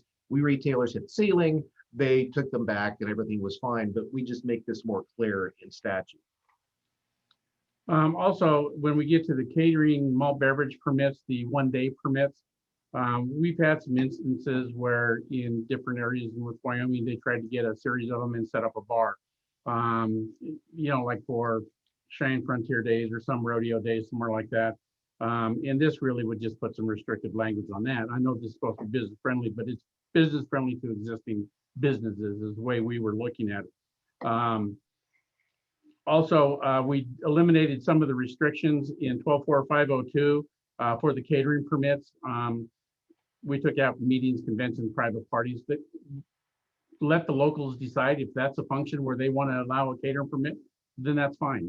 So they could do more things with that. We just wanted to make it less restrictive. When we get to 12.4.507, delivery of alcohol, again, that was something that was come about through COVID. It has been allowed through AG opinions for a number of years. We did a lot of research on that, but again, my statement where I said a a lot of towns want to have something in state statute before they'll put it in municipal code. Well, basically what this will do is this will allow delivery, which is allowed under AG opinions anyway. It will make it allow, and it'll give some guidance to municipalities as far as being able to deliver. Now, bear in mind, it is, Mr. Chairman, it is just full retail liquor licenses that are able to do delivery, and that people have been doing delivery, as Mr. Montoya mentioned, for decades. And the delivery already exists through direct to consumer with wine. So they have to be, and the good thing is this basically creates sideboards that municipalities can base their ordinances on, or ban it outright. So it's allowed now. We just felt it was important to have sideboards to say, if you're going to do this, you need to follow these rules, and you'll see this in the draft. I think we did a good job, and we looked at another number of states. Moving on, Mr. Chairman, there was a restriction under an annexation portion in Title 12 under 124602. And it basically said that if a city were to annex a county license, that license couldn't move for 6 years. And so we're just taking off that restriction. You know, normally that they're not annexing a piece of land just for a bar. That just happens, the bar just happened to sit there, and now they're restricted and they can't do anything with it for a period of 6 years. So we're just removing that restriction on that as far as the annexation is concerned. Then there was also some language in there that said that county retail malt beverage permits couldn't be issued for a location unless it was 5 miles outside of an incorporated city or town. We're removing that 5-mile rule for county retail malt beverage permits. There are a lot of like KOA campgrounds, rodeo grounds, race tracks, convenience stores maybe that want to sell, fishing gear and hunting gear on the way out of town, that type of thing, to be able to obtain one of those licenses so they wish. I know there's a guy from Carbon County that comes to the meetings every year. He'll be ecstatic over this one. And then 125201, that was the dispensing room law to start with in the original statute. Of course, then we made it licensed building. And all we're doing is combining it. Under F, we added golf clubs, guest ranches, and that type of stuff, because they all did the same thing in a separate part of statute. We just eliminated a whole lot of statute and just put it in one area. They're all that. We didn't actually change what they could do.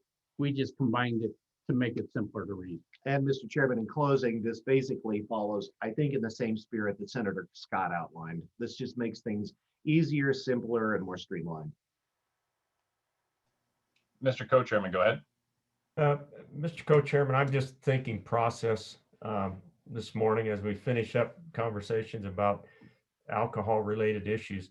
It took nearly 10 minutes for these two gentlemen to describe this additional set of changes that they are suggesting. And I wonder, I'd be interested to get the comments of the committee, but I wonder if we don't want to separate these out and make this a second bill with regard to licensing processes, lumping that underneath a bill that already took an hour to walk through. I'm trying to project these out onto the floor of the House and the floor of the Senate, and just wondering if it becomes unwieldy. So I would just suggest that we may want to consider a separate draft on this one.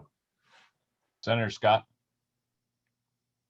Yes, Mr. Chairman, following on that, I very much agree with that.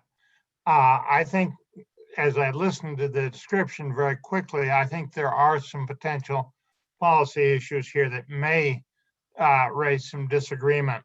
And I'm afraid if we put too many things in one bill, we'll just accumulate enemies and have difficulty passing anything.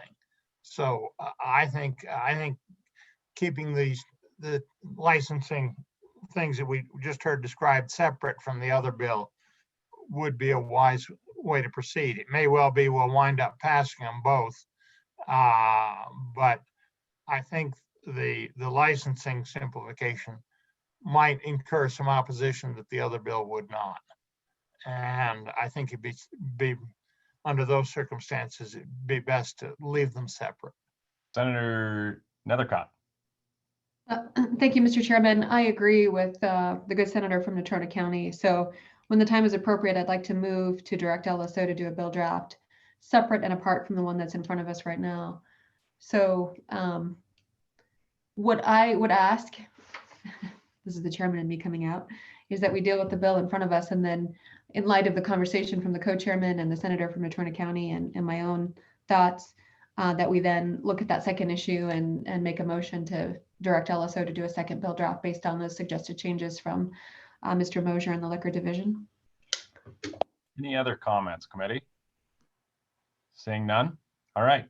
Thank you, Mr. Montoya and Mr. Mosier. Are there any other comments you'd like to give the committee before we move on? Thank you. Okay. Thank you, Mr. Chairman. That was succinct, Mr. Mosier. Thank you. All right, committee, we're going to go into public comment now. And our first, Mr. Hewitt, go ahead. Thank you, Mr. Chairman. I just remind you that Ms. Pollock and Ms. Mead are in the waiting room ready to discuss additional liquor issues. Yep, that's who our next. In fact, I can go ahead and bring Mr. Chairman. Yeah, go ahead. This is Kale. Yep. Mr. Chairman, just before the public comment, I just want to let people know I do have a liquor license. I'm trying to figure out how it's tangled up in these proposed changes. It's a resort license, which is kind of a different animal, but I'd like to, let everybody know I do have a license. I'll probably be declaring conflict all of this, and I wouldn't want anybody to be offering public comment without knowing that I do have a license. So I appreciate that. Yeah, Thank fair you. enough, Chairman Case. Thank you very much. Okay, so we're going to go ahead and bring in Ms. Pollock and Ms. Mead, who had signed up to provide testimony and suggest other changes to existing law. And both individuals own a distilling permit and have serving rooms. So they're resident experts in this regard. Actually, hang on a sec. Did Director Noble want to testify on this? Can you let me know, Mr. Montoya? Not at this point, Mr. Chairman. He may want to testify afterwards. Gotcha. 10-4. Thank you very much. Ms. Pollock and Ms. Mead, thank you very much for joining us. Ms. Mead, I see your audio is still connecting, so that's it seems to be having issues connecting. But Ms. Pollock, go ahead and kick the tires, please. Hi, thank you, Chairman and committee. I really appreciate the opportunity to talk to you today. I think as we're talking about Title 12, it's important that our growing number of alcohol producers are also at the table because as you know, these things often impact us and sometimes in unexpected ways. We've been working incrementally over the last several years to start adding provisions to Title 12 to make room for Wyoming's distilling industry. As you know, that most of these provisions relating to distilleries have had to be implemented as the industry has grown. And as we go, many of them were not in there because Wyoming didn't really have distilleries to warrant inclusion in any sort of legislation. So as the years have gone past, we've gradually added things in, changed things to make doing business in this industry easier for our distilleries. So I'd like to talk to you today. First, I'll just tell you a little bit about myself, and then I wanted to discuss with you some of the challenges our industry is facing right now with COVID-19, economic crisis, both in Wyoming and then across the nation, and then give a little bit of a few suggestions, some things that I think would help the distilling industry in the state as a whole. In light of COVID, but also just generally. It's become more urgent due to COVID, but these things are, I think, valid, moving beyond COVID and into the future for the overall health of the industry. So I appreciate the questions presented earlier in the discussion. I was following on and listening to the presentation by Mr. Montoya and Mr. Mosier. So I might speak to a little bit of that, but mostly I've got some separate issues to discuss with you today. So I live in Casper. I grew up here. My family and I started a company here called Backwards Distilling Company. Actually, I was adding it up 8 years ago. So I've been coming and speaking with you guys for the better part of a decade now about our business and about our industry, which shocks me a little bit. We make grain to bottle spirits using a lot of Wyoming ag. We use a lot of corn and a lot of beet sugar out of Worland in our products. And we currently have distribution throughout Wyoming, a little bit in northern Colorado, California, which I'll discuss with you here in a little bit. And recently we just signed on with a distributor in Nevada. So a few markets outside of Wyoming, but about 90% of our sales happen in Wyoming.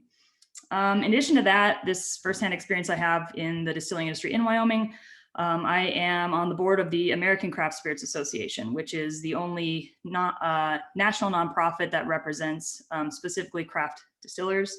I serve on the chair, I'm the chair of the education committee there, so I'm in charge of coming up with content to help educate and elevate our industry. And I was one of 8 people selected to be on the COVID task force. So I have become intimately acquainted with the challenges of the industry across the country throughout the COVID crisis. We spent the first bit of that basically helping distilleries pivot to make hand sanitizer through the first several months of the crisis, and then have since started working on advocating at the government level for immediate and rapid action to help our industry weather the short-term and long-term impacts of COVID-19. So I'm hoping to bring to you today both a perspective as an individual here in the state, but also that nationwide perspective of what the industry is shaping up to look like, what the broader impacts are going to be, and how maybe Wyoming can support its craft distilling industry throughout this process. So I included in your packet a few items for your consideration. One is a piece I generated myself. It's an overview of kind of an at a glance type of piece on the Wyoming's distilling industry. It shows you that we've had number of distillery entries into the state continue to increase. There's been more and more every time I've come to talk to you. There's been more distilleries that have opened. We've got a couple in the pipeline now, so I'm hopeful that that growth will continue. You can see that, well, you probably can't see the growth, but we've got market share of craft spirits at 3.5%. This is nationwide. That's up from 2.6% last year when this same study was done. Keep in mind, this is pre-COVID, all of this data, so I suspect it's changed quite a bit. A lot of liquor sales have gone up during COVID, but craft producers are not proportionally enjoying those increased sales. It's been predominantly big brands that have reaped the increased revenues from increased sales of packaged liquor. One important thing on there, I think, is that there's over 7 agricultural products in use with Wyoming distilleries, which is a really exciting thing to me. We've always had a close partnership with our local ag producers. And to me, this is one exciting way that we can get Wyoming products on the national scene, Wyoming ag products and ag-related products. So we've got 7 different, as I said, we use corn, beet sugar, there's wheat, there's rye, there's barley being used across the state by our distilleries. But generally, what I want to talk to you about is that I believe that there is further legislation that's needed to really build a truly viable system and framework for distilleries to operate in within the state. We've been chipping away at it. We've been making improvements. But I don't think we're there yet. I would put Wyoming in the middle of the pack in terms of what our regulatory scheme looks like compared to other states across the country. And I really believe that there's no reason why Wyoming shouldn't be the best place in the country to open a distillery. We have the capacity for that. I think we have the opportunity for it. And I think that if we keep working towards that legislatively, I mean, that's pretty much what it hinges on, is how our laws are written and how they're taking into account our distilleries. So to me, we have that potential, and I'd like to see it realized over the coming years. To me, also, as we look at an increasingly difficult revenue picture for the state of Wyoming, craft distilling presents an opportunity for the state. It's one of the few industries that generates revenue outside of sales tax. And so to me, any growth in that industry is a win for the state. I'm not suggesting that we would become a revenue leader. We're still a very small industry in the big scheme of things, but I do think at this point, every dollar counts for our state, and spirits producers are one way that our state can reap additional revenue outside of sales tax, property tax, et cetera, through the liquor division, who, as we mentioned, Representative Lindholm was ribbing them a little bit on their monopoly, but we do pay in a wholesale markup there, which we're happy to do and happy to partner with them and happy to make that revenue for the state. So every bottle we sell, the more bottles we sell, the more revenue the state makes, which we're really proud of. So generally speaking, COVID-19 has impacted the distilling industry significantly. We are intimately tied to the hospitality industry, which, as you know, has taken a lot of blows, both in the state, but even to a greater extent nationwide. I think Wyoming has been really fortunate. Our case numbers have been quite low. And so our outlook is perhaps a little bit better than it is some other places. But as Mr. Montoya mentioned, we have distilleries that are distributing across the country, and many that are relying on revenue streams outside of the state where COVID has had a more significant impact. And those sales have become really, really difficult. Personally, our sales, there's a little piece from Discus, Distilled Spirits Council, that indicates about a projection of 41% sales decrease for craft spirits producers across the country. I just looked up our August numbers in our tasting room, and they're down 60%. So significant decrease in revenue for us, which has been really challenging. We've had a couple lifelines that have helped us get to this point. We had hand sanitizer, which I would say got us about 2 months, bought us some time, was able to keep our operations going through hand sanitizer production. But that's a temporary solution. It's not the business we're trying to get into. We want to produce spirits. That's what we're here to do. So that was a temporary solution. And then the CARES Act funding distributed through the Wyoming Business Council, we were able to get some of that to recoup some losses. But again, I suspect for the hospitality industry, this is going to be a long-term recovery. And we've got markets outside of the state. I'll bring up California as an example. We've been spending years in California trying to build relationships, build up accounts. It's extremely costly. And I've been to California multiple times a year to meet people, to shake hands, to sample product. And we are at this point looking at pulling out of California entirely, because I think it'll be a multi-year hospitality recovery for them.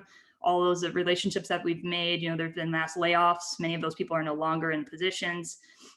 We've got reduced capacity at all the bars and restaurants still. It's not the time to be trying to get people interested in a new product in those types of situations. Those folks are just trying to keep their businesses afloat. And so me coming in to say, hey, do you want to check out this random craft spirit that you've never heard of and maybe, take a risk on us? It's just not the time. And so we are looking at pulling out of California entirely, which is a huge blow to us. We've spent years trying to build that market. And I think that's the picture, even for small producers who have managed to get distribution outside of their home state, which if you look at the Craft Spirits Data Project slides that I sent over to you, is quite a small number. Most small and medium-sized distilleries rely almost entirely on their home state for sales. But as I said, we do have a little bit of distribution, but we're looking at seeing that evaporate right now and just having to buckle down and really just focus, closer to home for the time being. So the impact has been significant. The short-term impact, I think we've been able to weather. It's the long-term impact that I'm much more concerned about, as we're not expecting to get a CARES Act bailout again. So that was, a one-time funding source. But once that's gone, and if our revenues are still down 60%, that is where we're going to be in real trouble. So, so for us, tracking down as many possibilities and ways to increase our revenue streams is going to be really important. And I listed a couple legislative options in the one pager that I think are timely and are relevant to this discussion. One of them is something that I've been talking about for quite a long time. I've mentioned it multiple times. It's even more urgent now as we continue to get data in that proves that home state markets are so important to distillers. It's the option of a second tasting room. And for me, there was a bill 2 years ago at the general session that for me paves the way for this to happen. We've got, it was a relatively popular bill, House Bill 212, that essentially said, well, was supposed to say, I think I brought that up in this, in my one pager as well. There's a revision that's needed on that bill to make it operate as it was originally intended to. But I've talked to Representative Duncan about that, as she was the one of the co-sponsors of that bill, and confirmed that in fact the way the language is being interpreted by the AG doesn't totally align with the original intention of the bill. And so fixing that so that it does actually apply to us, because as of now it's not applying to distilleries in the way we thought that it would. But once we do that, it essentially allows us to hold one additional license, which was brought up earlier, wineries, the dual holding of licenses and whatnot. So it allows us to hold one additional license. But as of now, it lists license types like bar and grill, restaurant, retail, etc. For me, by far the most common business model for a distillery is a tasting room. And so rather, I could apply for a restaurant license and serve food and create a distillery pub. I think that's a valid business model. But to me, if I'm allowed to have that in addition to my satellite, that's 2 locations, why not just allow me to have 2 satellite locations? They're both restricted licenses. They don't allow me all privileges of a retail license. One, I have to serve food, but I could serve beer, I could serve wine, I could serve other producers' products. Manufacturer, the satellite license, I could serve only my own product, but I wouldn't have the restriction of food. So to me, opening up that additional business model for distilleries makes a lot of sense. There are many states that do this. I bring up Pennsylvania. Pennsylvania's a control state. They're allowed 5 tasting room licenses throughout the state. It's not unheard of. It's not unusual. It's quite common. This is one of those areas where Wyoming really is somewhere in the middle of the pack. There's some places that don't allow any. So it could be more grim, but there are also places that do allow more. In Colorado, you're allowed to have a satellite location that can be mobile. So instead of having to pull event permits, you can just use your satellite license and put it in, a place where there are events happening or festival or whatever. So to me, we've got sort of a solution for that. We have some event permits available to us. But to me, it's not a stretch to think that we should open this up just slightly to allow a second tasting room location. And really for the distilling industry, it makes a lot of sense. Distilling typically takes place in industrial areas. It's not heavy manufacturing, but it's often classified as light manufacturing. And so those aren't really the best places to have tasting rooms. Our company has moved our tasting room to downtown Casper. So we're now running an offsite tasting room location. But that means the 5 people who came to do a tour at my location yesterday were not allowed to take a bottle home with them from that location. We had to shuffle them down to the other location to try to make sure we could capture some of those sales, which sometimes we're able to do, but also sometimes people just leave from there having not had the opportunity to purchase a bottle from us. And that first bottle sale is critical to developing that customer relationship. So to me, if we had 2, we would be able to put 1 in a downtown location where we actually can get foot traffic. We've seen significantly increased foot traffic in our new downtown location. But 2, still be able to have something at the manufacturing site where we can sell a bottle to them if they would like a cocktail while they're on their tour, etc. So that's the first one. I think there are mechanisms to do it. I'm not suggesting what mechanism might be the best mechanism, but I do just want to present to you that it is being done in other states. It is not unusual. And these are multiple locations attached to one manufacturing site, so one federal distilled permit. And the second thing I'd like to talk to you about, I put something in your packet as well that's coming from the American Craft Spirits Association. This has really become a national conversation, and we sort of alluded to it a little bit in earlier conversation, and it's DTC, direct to consumer shipping. It's happening for wine, as we mentioned. And when I first got on the board of the ACSA, this was like a far off distant, like maybe this is our like decade moonshot type of thing that we can get craft distillers being able to participate in direct consumer shipping across the country. But there were a few pieces of legislation in other states that started to bring the conversation more to the forefront, particularly Kentucky passed a bill to allow this to happen. And that's really started the ball rolling. And it has now increased dramatically because of COVID. So many states have put in temporary provisions to allow this to happen within their states. Most of those are now considering being made permanent because of the success of them. But pilot programs have been set up, et cetera, to test this out and see how it works. Wineries have been doing it successfully for decades, but it's not been something that spirits producers have been able to participate in. And I think that there's some early data coming out. There's been multiple control states that have put this into place, at least temporarily. Oregon, Virginia have both done it. Early data indicates that most distilleries that have been participating in this have either made up for all the lost sales that revenue that were coming from their tasting room. For us, 60%, they've been able to recoup most of that. And additionally, because these are control states, we do have data. They're control states with state liquor stores. We have data from those state liquor stores as well that indicates an increase in the purchase of those products specifically off the state liquor store shelves as well. So it helps add some credibility to the concept that when consumers are able to choose, they're able to get a bottle of our product when they want it. Getting it from me is the most expensive way to get it. That is not your most economical way to get it, but in the case where it might be your only way to get it, so that I can start establishing a relationship with that customer, then they can buy it in their normal liquor store shopping as they go on through their course of their day through traditional retail markets. So early reports indicate that that is true. That's how the system is working.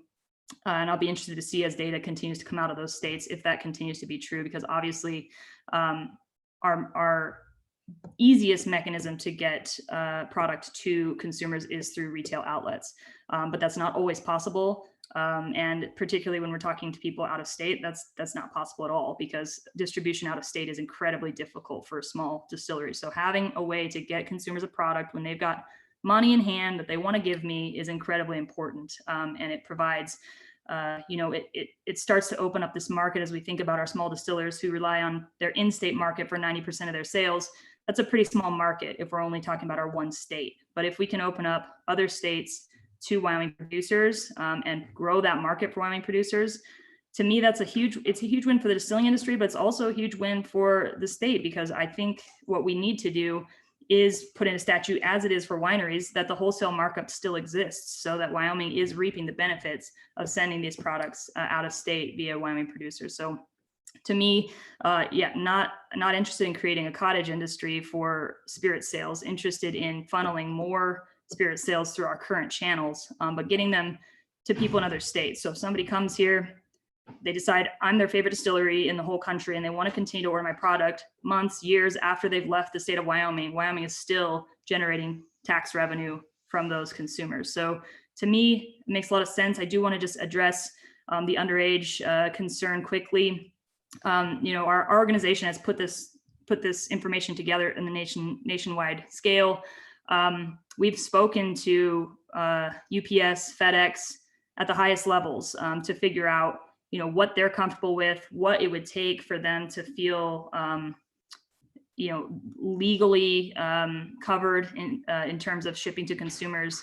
And we found them to be ready and willing partners in this process, as long as state law is clear enough that they feel like, yes, indeed, it is legal for us to participate in this type of commerce within this state. And what we know about them is that they have very sophisticated logistics systems. They already have capabilities to check IDs. They check them at the door when they get there.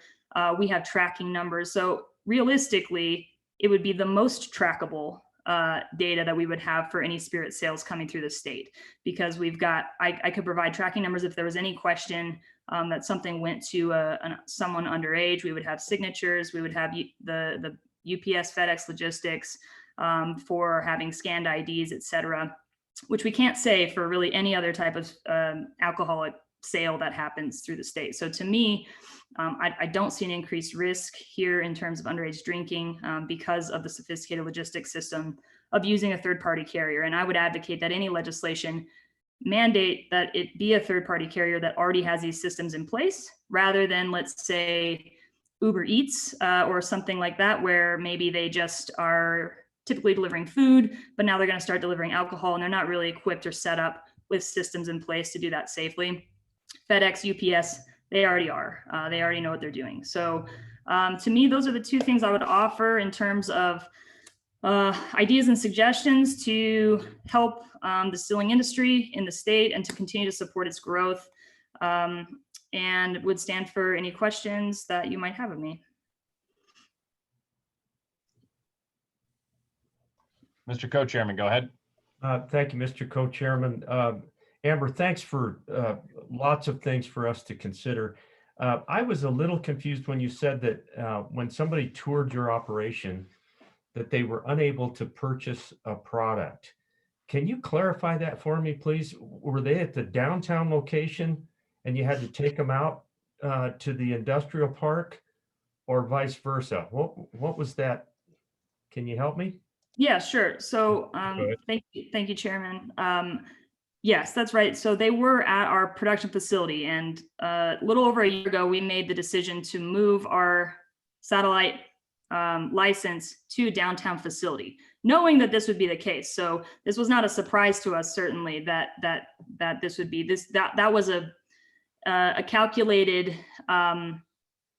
We knew that would be a disadvantage to us, but we considered that in our choice to move. But essentially, they came out to our manufacturing facility for a tour, and now at that location, we cannot actually sell any product. We can't. We do not have a license there to sell product at all anymore. So because that license moved to our downtown location, so they can come there, they can look. We have free samples that we can give. But I can't actually make any type of sale at that location. So that is the reason that they weren't able to do it. And that right now, that's a unique situation to me, because as far as I know, we are the only company who has opted for an off-site tasting room location at this point. Yeah, go ahead with the follow-up, Mr. Yeah, just a quick follow-up, Mr. Chairman, thank you. So Amber, thanks for that. So therein lies the suggestion that we may want to consider allowing a second tasting room, because that becomes the industrial park site becomes your second tasting room. Mr. Chairman, yes, that's correct. That is that is my suggestion. Particularly when you've got distilleries in industrial areas, you've got distilleries, farm distilleries they're nearby their grow sources. These are not the easiest place to get people to your tasting room to experience your product in the way you'd like it to be presented. And so I think that's why this is a relatively common model, and why it would make a lot of sense in Wyoming, particularly, as I said, that these, sales in state are so important to us. And when we're in a low population state, there are advantages and disadvantages to that. And this is certainly one of those disadvantages, where when you've got a restricted number of sites where you're able to interact with customers, it becomes difficult to get the critical mass of people coming through your doors that you want in order to grow your product and your brand recognition. Thank you, Mr. Chairman. Yep. Further questions for Ms. Pollock? Yeah, Senator Case, go ahead.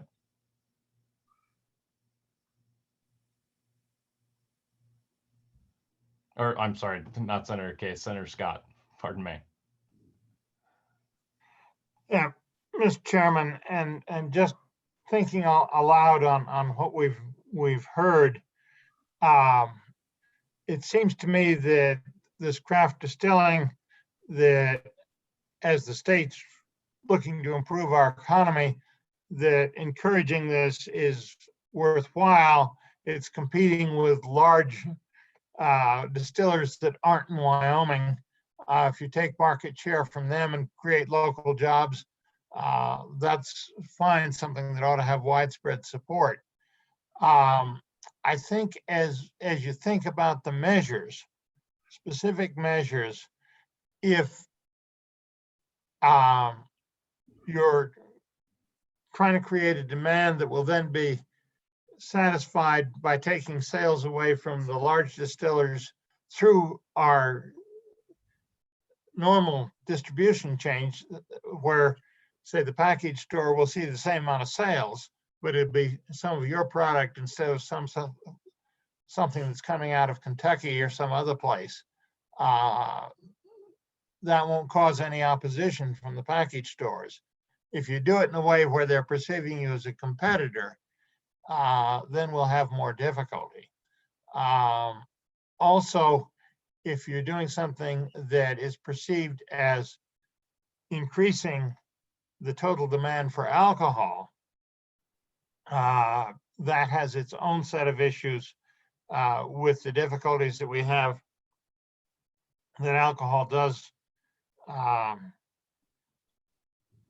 cause. So I think as we think about this, we need to think, what's the ultimate effect of the reforms that are being proposed going to be? And I'm not sure on the ones you're proposing here. It may well be that another tasting room is not perceived as just creating another bar and another competitor, but rather in a way to get your product one that would move through the normal channels. And I'm just unclear on some of that. Yeah, and before you answer, Ms. Pollock, I think also too, there will be plenty of time to consider any of these changes. If it is moved forward, it will be part of a November topic. Ms. Pollock, go ahead.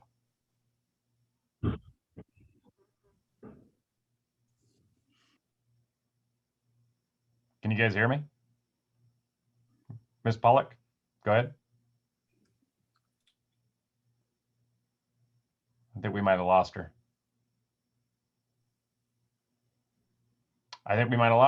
We're going to go to testimony now from Ms. Kate Mead. Ms. Mead. Oh, you're muted, ma'am.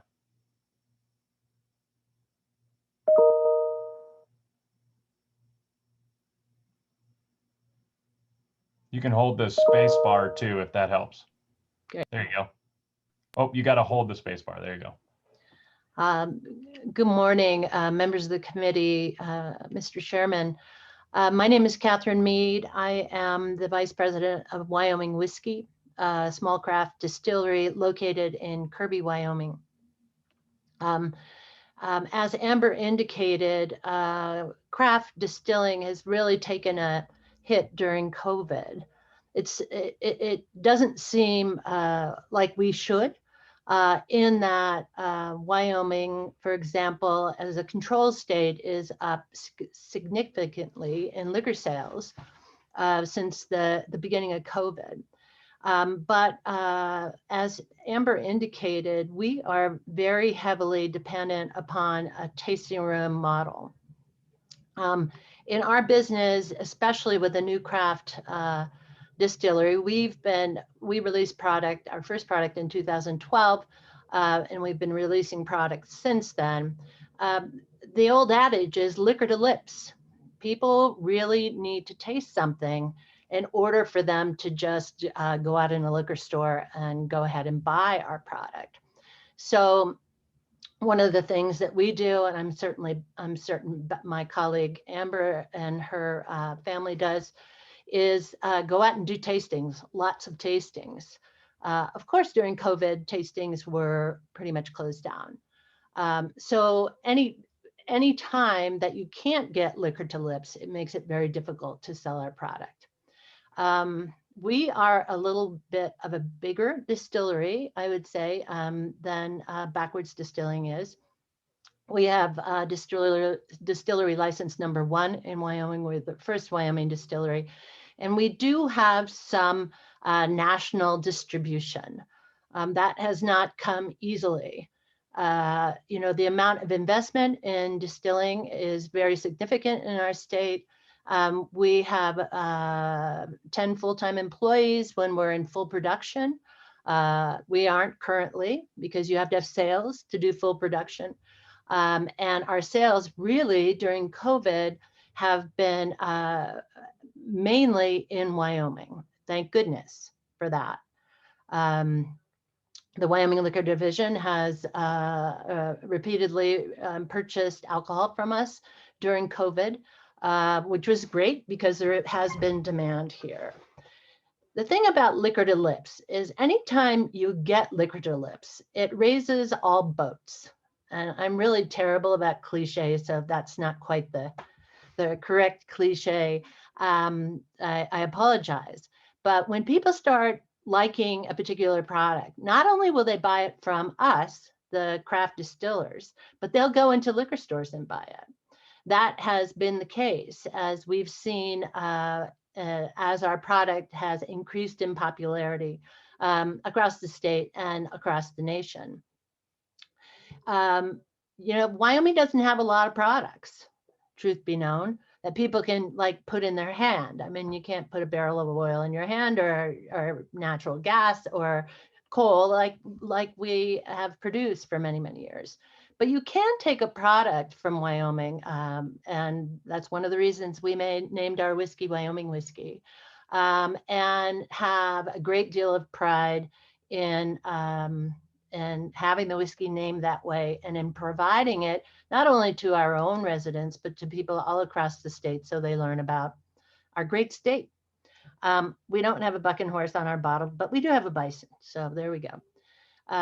I would applaud Amber for all of the work she does with the national organization. I learned a lot from her. I'm just hearing her speak now. But Wyoming Whiskey because we were distillery license #1, we put forward the first legislation regarding our industry. And I suppose at that time we should have tried to get more than one tasting room, but we were just trying to get in business. And our one tasting room is in Kirby, Wyoming. We are not doing tours currently because we're concerned about the safety and health of our employees, but we still have a tasting room there. People come into Kirby, believe it or not, they pull off the road, go into Kirby and taste our product. And when they can put it in their mouth, they buy it. It's very important that we have the opportunity to have that direct consumer contact when you're starting a new product. Kentucky is an amazing example of how liquor regulation has changed dramatically during the period of COVID. Who knew that Kentucky would say, even out-of-state manufacturers like us, we can sell direct to folks in Kentucky, so long as we pay tax to Kentucky of the product that we would import. We can't do that now because the FedEx and UPS are uncertain about what the law is in Wyoming with regards to shipping alcohol. So despite the fact that Kentucky would allow us to do it with a permit to do so, we can't ship out of this state because of the uncertainty of the law in this state and FedEx and UPS being concerned about being shut down. So that's just one example. There are other states who are also considering that same type of legislation. As we all know, consumer behavior has changed dramatically during COVID. I also am a purveyor of beef, and people want to buy my beef online, despite the fact that the shipping is hugely expensive. People are willing to do it, but they like to have that option because perhaps they don't want to see me face to face. And the same goes for people who consume liquor. So mask or no mask, you know, it's safer and in some cases easier for people to be able to use online and shipping options.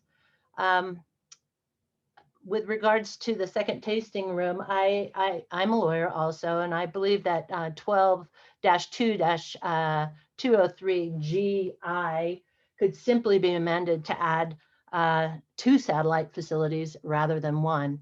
A very easy change in the legislation, which would indeed really help our small distilleries in the state.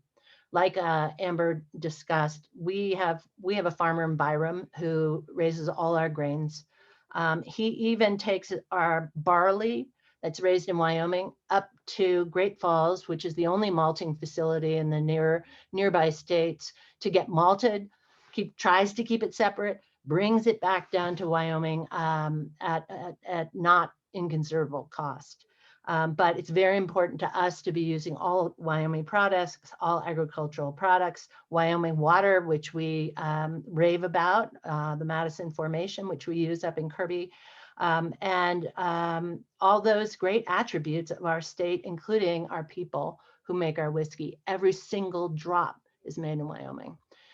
So I really thank you for your attention to this. I think that this industry represents a real opportunity for Wyoming, given all the circumstances that we now face with COVID and budget problems.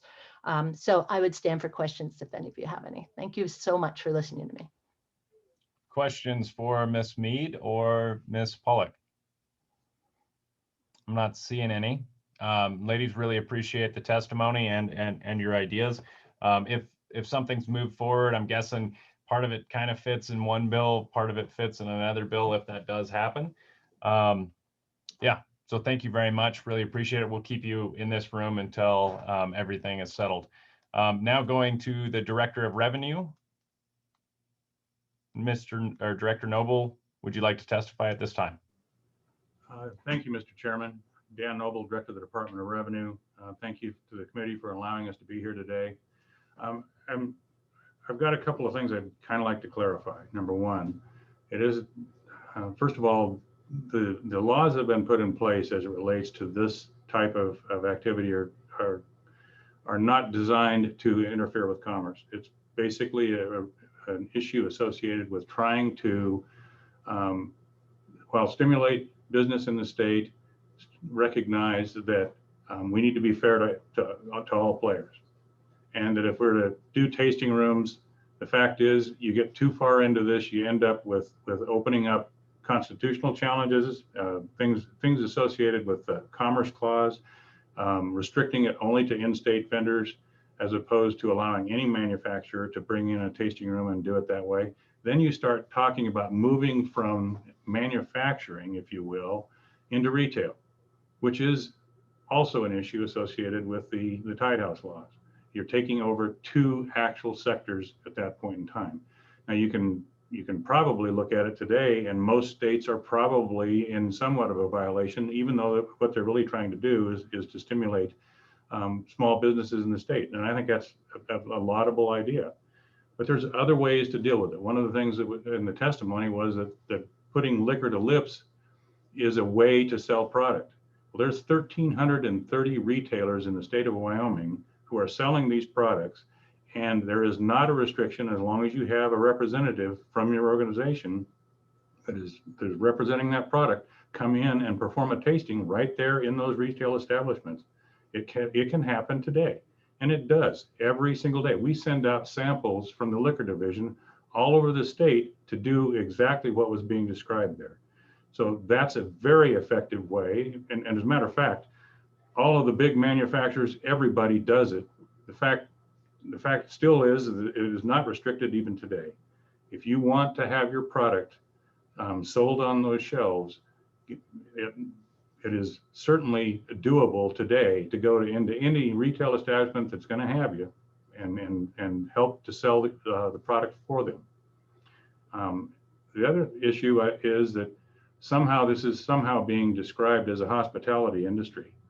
These are manufacturers of a product. They're NAICS coded in the 3100 series of the NAICS codes. It is a manufacturing facility. And the Tide House laws are designed to separate manufacturing from wholesale, and distribution to the actual retail of this product. We've got our snoot a little ways under the tent as it relates to that by allowing the satellite locations in the first place. We are kind of like most states. They allow it. Lynchburg, Tennessee is the home of Jack Daniels. Lynchburg is a dry county. The fact is there's still there's still an ability to deal with that, even in that instance. Tennessee is actually a licensed state, not a control state. They're an open state, but there are still places in this country where you can't even buy alcohol at all. Our issue is we want to make it as business friendly as we can, but recognize that there are sideboards to this that have been put in place even as a prohibition, and they're in response to things that have been very, very important as it relates to dealing with a product that we're not selling regular retail products. We're not selling Twinkies here. We're selling alcohol, and there is a reason why we are regulating this product. As many as 80,000 people a year are impacted, actually die from this product in one way, shape, or form. So what we want to do is make sure that it's handled responsibly, and that's what the state's task is, and that's why it's regulated in all 50 states. And with that, I'll stand for any questions you may have. Questions for Director Noble? Mr. Co-Chairman. Thank you, Mr. Chairman. And Director Noble, thanks for being here. Really always appreciate your perspective and depth of knowledge on all of this stuff. My question is, help me understand, just from a taxation standpoint, what would be the difference, and what do we lose as a state if we allow for a second location? For example, it's been talked about the last half hour, a second tasting room, for example, and they sell the product out of there. What does the state not get out of that? And what do we lose? I hope that question makes sense. Director Noble. Mr. Chairman, Mr. Co-Chairman, I think the one thing that you lose in that respect is the fact that you're now taking what is a distiller's license, and you're taking that distillery and making them a retailer. And that the real issue with that is when you start down this path, you start interfering with the retailers of the state, number one. And quite frankly, my question to a retailer would be, if they're going to sell in the place, just down the street from me, why would I want to put it on my shelf as well, when in fact this person is going to have a tasting room just down the street from me? The whole point is I'm selling your product and getting it out to all the retailers that I can. The real concern there is now we're moving the manufacturer into the retailer's shoes. And I believe that is what the Tied House laws were done to try to prevent. Now, does it in this state cause a problem? Only if we end up in court and have to defend it before the Supreme Court, because now we're allowing a practice for our in-state vendors or manufacturers that we're not allowing for everybody. You could run issue with the Dormant Commerce Clause. Now, have we gone there? We have with wine. The Granholm case was about wine. They were allowing a practice on an in-state basis that they were not allowing for everyone, and they got challenged on it and lost. Can this happen to us? Can. I mean, we're a small state. Will it happen? I don't know. But if it becomes rampant across the entire country, I think you probably will see a challenge, and then we're going to be dictated to by the federal government. When in fact, if we keep the sideboards on and recognize there are other ways to accomplish the same thing, I think we accomplish the same purpose. The direct shipment of products across state lines has been and it's not just in the state of Wyoming, and it's not just in control states. This is an issue in a lot of states that are what they call open states, licensed states. They don't allow it either. There are some that do. And I think one of the issues that people have with direct shipment, control of it, number one, the fact that there could be lost tax revenue for the state, depending on how this is structured. And I think then again, you're going directly from a manufacturer to the consumer, bypassing the third tier of that. And it was designed, the Tied House laws were designed to prevent that from happening. Does it happen in other industries? Certainly. I mean, there are tied houses all over the examples of that all over the entire country. McDonald's sells Coke products. Coke has exclusivity as it relates to what is sold in McDonald's restaurants. That's kind of what we're talking about here. You know, the same thing with Pepsi. They're in Taco John's, I think it is, and other places. There's exclusive rights to sell their product only.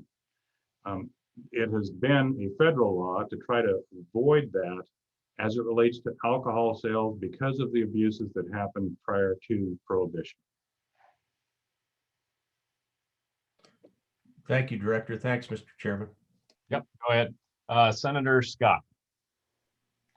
Mr. Chairman, following up on that, if we look at the problem of the number of tasting rooms, could we achieve the same purpose that we were talking about, and would be a better way to do it by saying that any manufacturer's got the right to have a tasting room where the manufacturer is, and then they can have the existing number of satellites that are can be off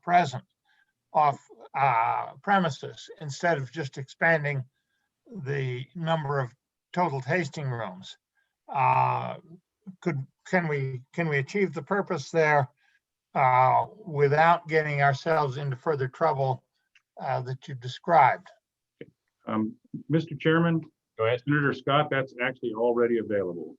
In the situation that you were describing with I believe it was Ms. Pollock, they have a tasting room at their manufacturing facility. They can provide samples of product at their manufacturing facility.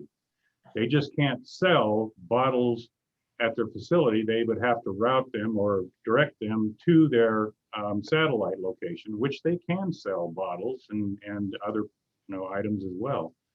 And that's where the issue lies, is they've chosen to move their satellite location away from the manufacturing facility, and that's anyone can do that.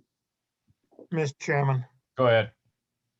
Mr. Chairman, and that's the problem they're getting into, because then they can't sell at the facility. So if we just said you can have a tasting room at your facility, and you can have a satellite location that doesn't have to be at your facility, and you can sell at both places, is that less trouble than saying, okay, you can have two satellite facilities, which is what we were asked? Director? Mr. Chairman, Senator Scott, actually, I guess the definition of a satellite location is what allows them to sell the product itself. The tasting room is something that's co-located with the manufacturing facility, and if they choose to have the satellite at the manufacturing facility, then they can both provide product for tasting. There's limitations on that as well, and then once that's done, they can sell them at retail. The real issue here is the decision has to be made as to where you're going to have that satellite facility. Now, if what you're saying is the first satellite facility is at the manufacturing facility and you can choose to have another one throughout the state, then you are in effect creating exactly what is being asked for, and that is two satellite locations. And all I'm saying is that while that's certainly within the legislature's purview, it may actually create a challenge down the road. Just to follow on that really quick, I mean, we're already in violation of that. I mean, under Wyoming law, so violating again, what's that hurt? Senator Scott, go ahead. Mr. Chairman, I am a bit concerned about this because I think some of the remedies that are being proposed by Revenue Department serve the purposes of the large manufacturers just fine. But, you know, like having the tastings around the state, you have to have major volume to be able to do that economically. I don't know that you can do it as a small operation. And I will say I'm particularly sensitive to some of this stuff. We're in the beef business too. We sell beef, and the federal government has used the beef equivalent in the form of their packing inspection things to protect the monopolies of the large manufacturers that have captured them. And I don't want to see the state of Wyoming doing that in this particular business. So I'm looking for a way around it. And I think maybe some of it is cosmetic, that you don't call it a tasting room or you don't call it a satellite facility when you sell at the plant. That maybe we can package this in a way that will work. Yeah, I think so. Okay. Any other questions for Director Noble? Seeing none. Thank you very much, Director Noble. Please stick around because we might be calling you back. I don't think we've got anybody else that wanted to testify on this. The only, I'm not seeing anybody in the waiting room that had signed up to testify on this piece of on these pieces of legislation. So committee, I'm going to close public testimony. And the first piece of legislation that we're going to need to handle would be the proposed legislation that LSO has a draft on, and that is 21 LSO 0041 working draft 0.5. Is there a motion on the bill? Senator Schuler with the motion. Second, is there a second? Second by Representative Duncan. Committee, is there anything that you would like to take into consideration on this legislation? We heard lots of explanations about why certain things are the way they are, and the importance of those things to protect the. I don't know what they're protecting, but yeah, Senator Scott, go ahead. Mr. Chairman, what is the motion? Is the motion to introduce the bill to the session at this point, or is the motion to carry it forward to next time? Yeah, Mr. Chairman, I think it may be ready to move to the session, but I don't know what the motion is. Is that the motion? I think, it's debatable, right? So it's based on whether or not we've got complicated amendments. So if it'd be all right with you, Senator Scott, once everything has gone through, if we don't have very many complicated amendments, if any, then I'll go ahead and call for the roll call. If not, if we've got complicated amendments, then it would be my preference that we move it to the November meeting, just so that we can get those amendments lined out. Mr. Chairman. Go ahead. I think it's right. I'm prepared to vote for it as it stands right now. But if you think there's an interplay with some of the other bills and want it to still be available to us in November, that's really your call. And that's why I was asking what the nature of the motion was. I think Senator Schuler and Representative Duncan, if it'd be all right with you, until we know the full, because there is a portion that we heard of from Ms. Pollock that could be considered as part of this legislation in regards to allowing for different types of tasting rooms and those types of things. So I guess it would be my preference to go ahead and make the call right now to send it to November with your approval instead of doing the full roll call. You're good with that? Okay. Members, I guess one part that I would add, I did do a little research in regards to how much wine can be shipped direct to sailors, direct to houses in various different states, and it is all over the place. There is no consensus in any states whatsoever. However, one of our neighbors has kind of a little bit better language in regards to that. And it kind of gets past the point, because there has been, I'm sure several of you have heard this, where several people have complained to you that they can't, that they've got to have, they've got to make their order until they're full, and then their husband has to make the order until they're full, and they go down the line. It's just this nice little curtailment around the issue. But I think South Dakota's law actually would kind of handle this in regards to wine. So I just wanted to let you know, right now, South Dakota says no more than 12 cases of wine, as long as they're no more than 9 liters per case. And so what that puts us at is a considerable amount more of liters per door, which I think would solve the issue that I've heard from constituents in regards to not being able to get, because there's what there is, members, is there's these wine clubs where you can join these wine clubs, and to be real, I mean, this is like, my mom does this, right? I don't drink wine. I don't know about the rest of you guys. But anyway, so that's where the issue lies, is some people can't join these wine clubs because they're getting too much wine. And so these aren't like kids ordering the fancy wine. These are grown adults. Representative Duncan, go ahead. Oh, no, I was just, thank you, Mr. Chairman. I was just raising my hand that I'm a member of one of those and they cut me off because I had too many shipments. So you have to wait until so long and then all of a sudden you get a new shipment. So. And specifically, members, this portion of the bill would be on page 7 at the top of page 7.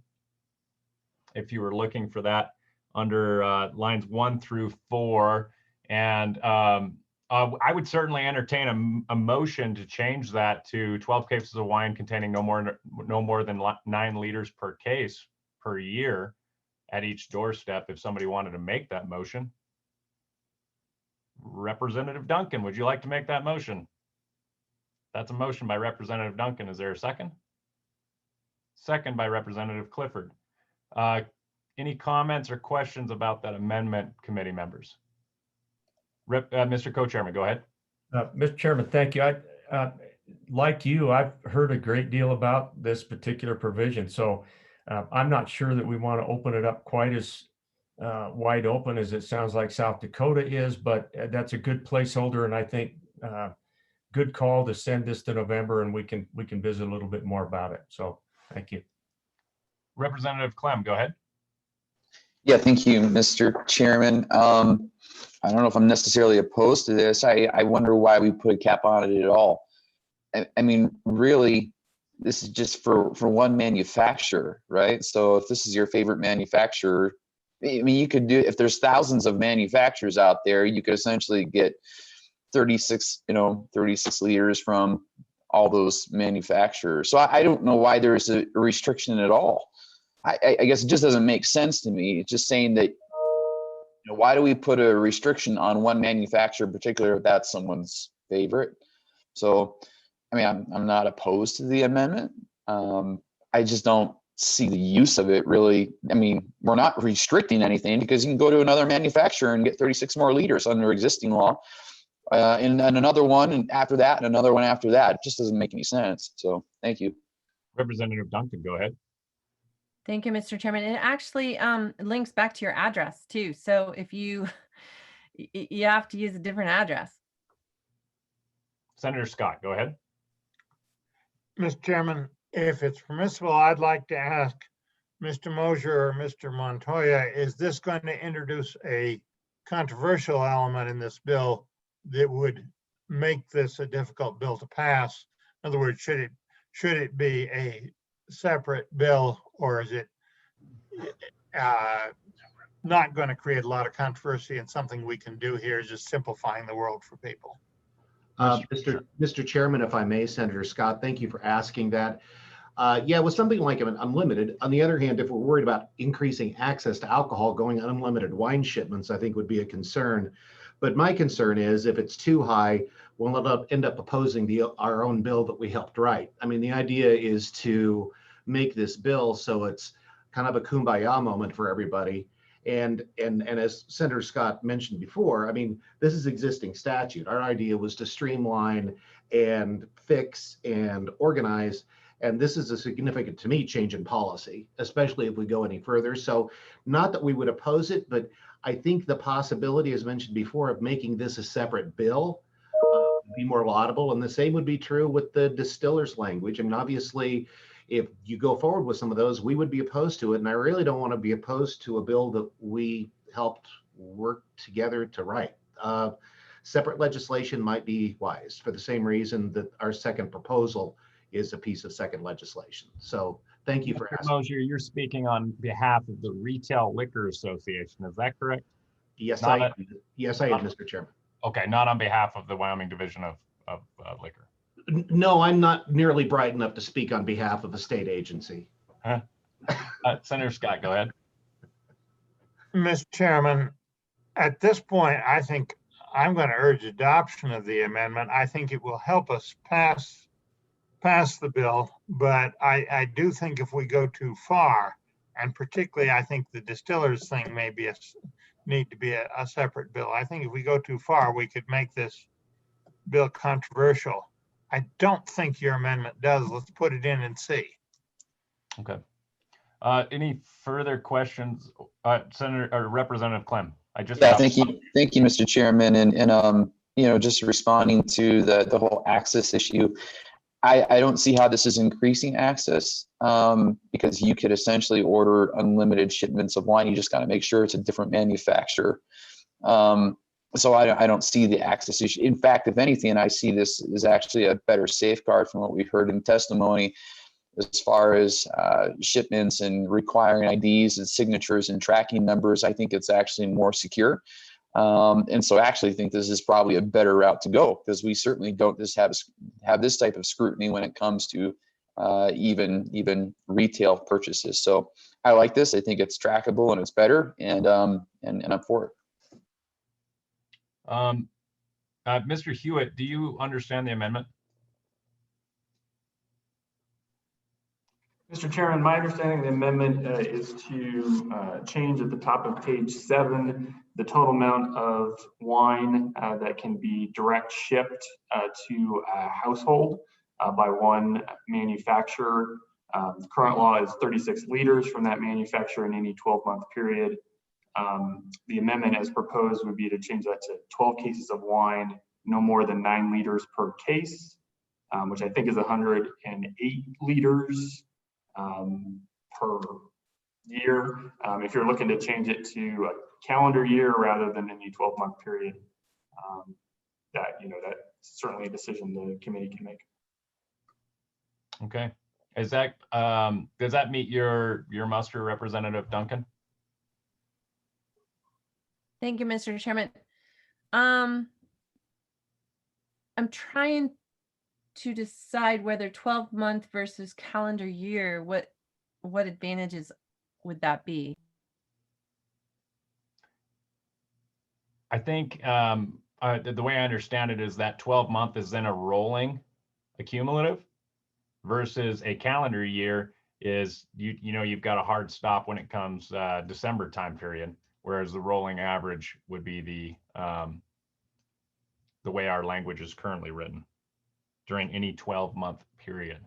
So if you hit that limit, then you're going to be waiting until that next. Say if you hit it in January, say you were really thirsty in January, you're going to have to wait all the way around until next January. Versus if you hit it in January, you just have to wait till December if you move it to calendar year.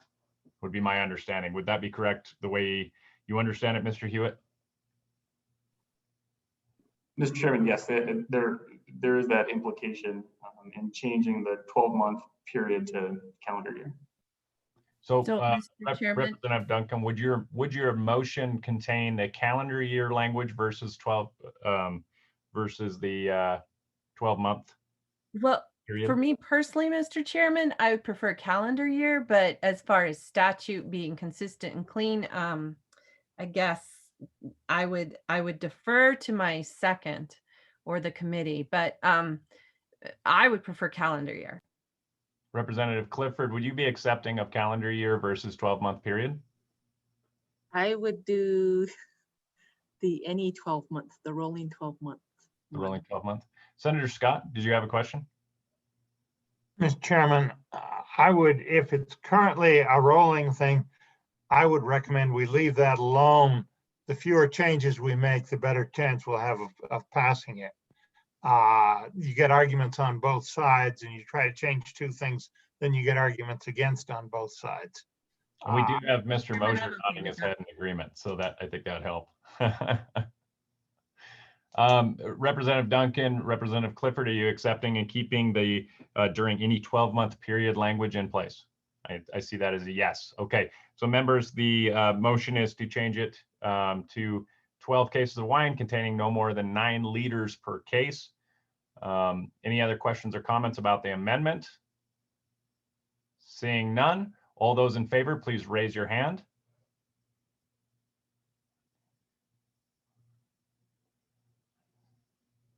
All those opposed, please raise your hand. Okay, amendment is adopted. Any further amendments or suggestions, committee, on the proposed legislation?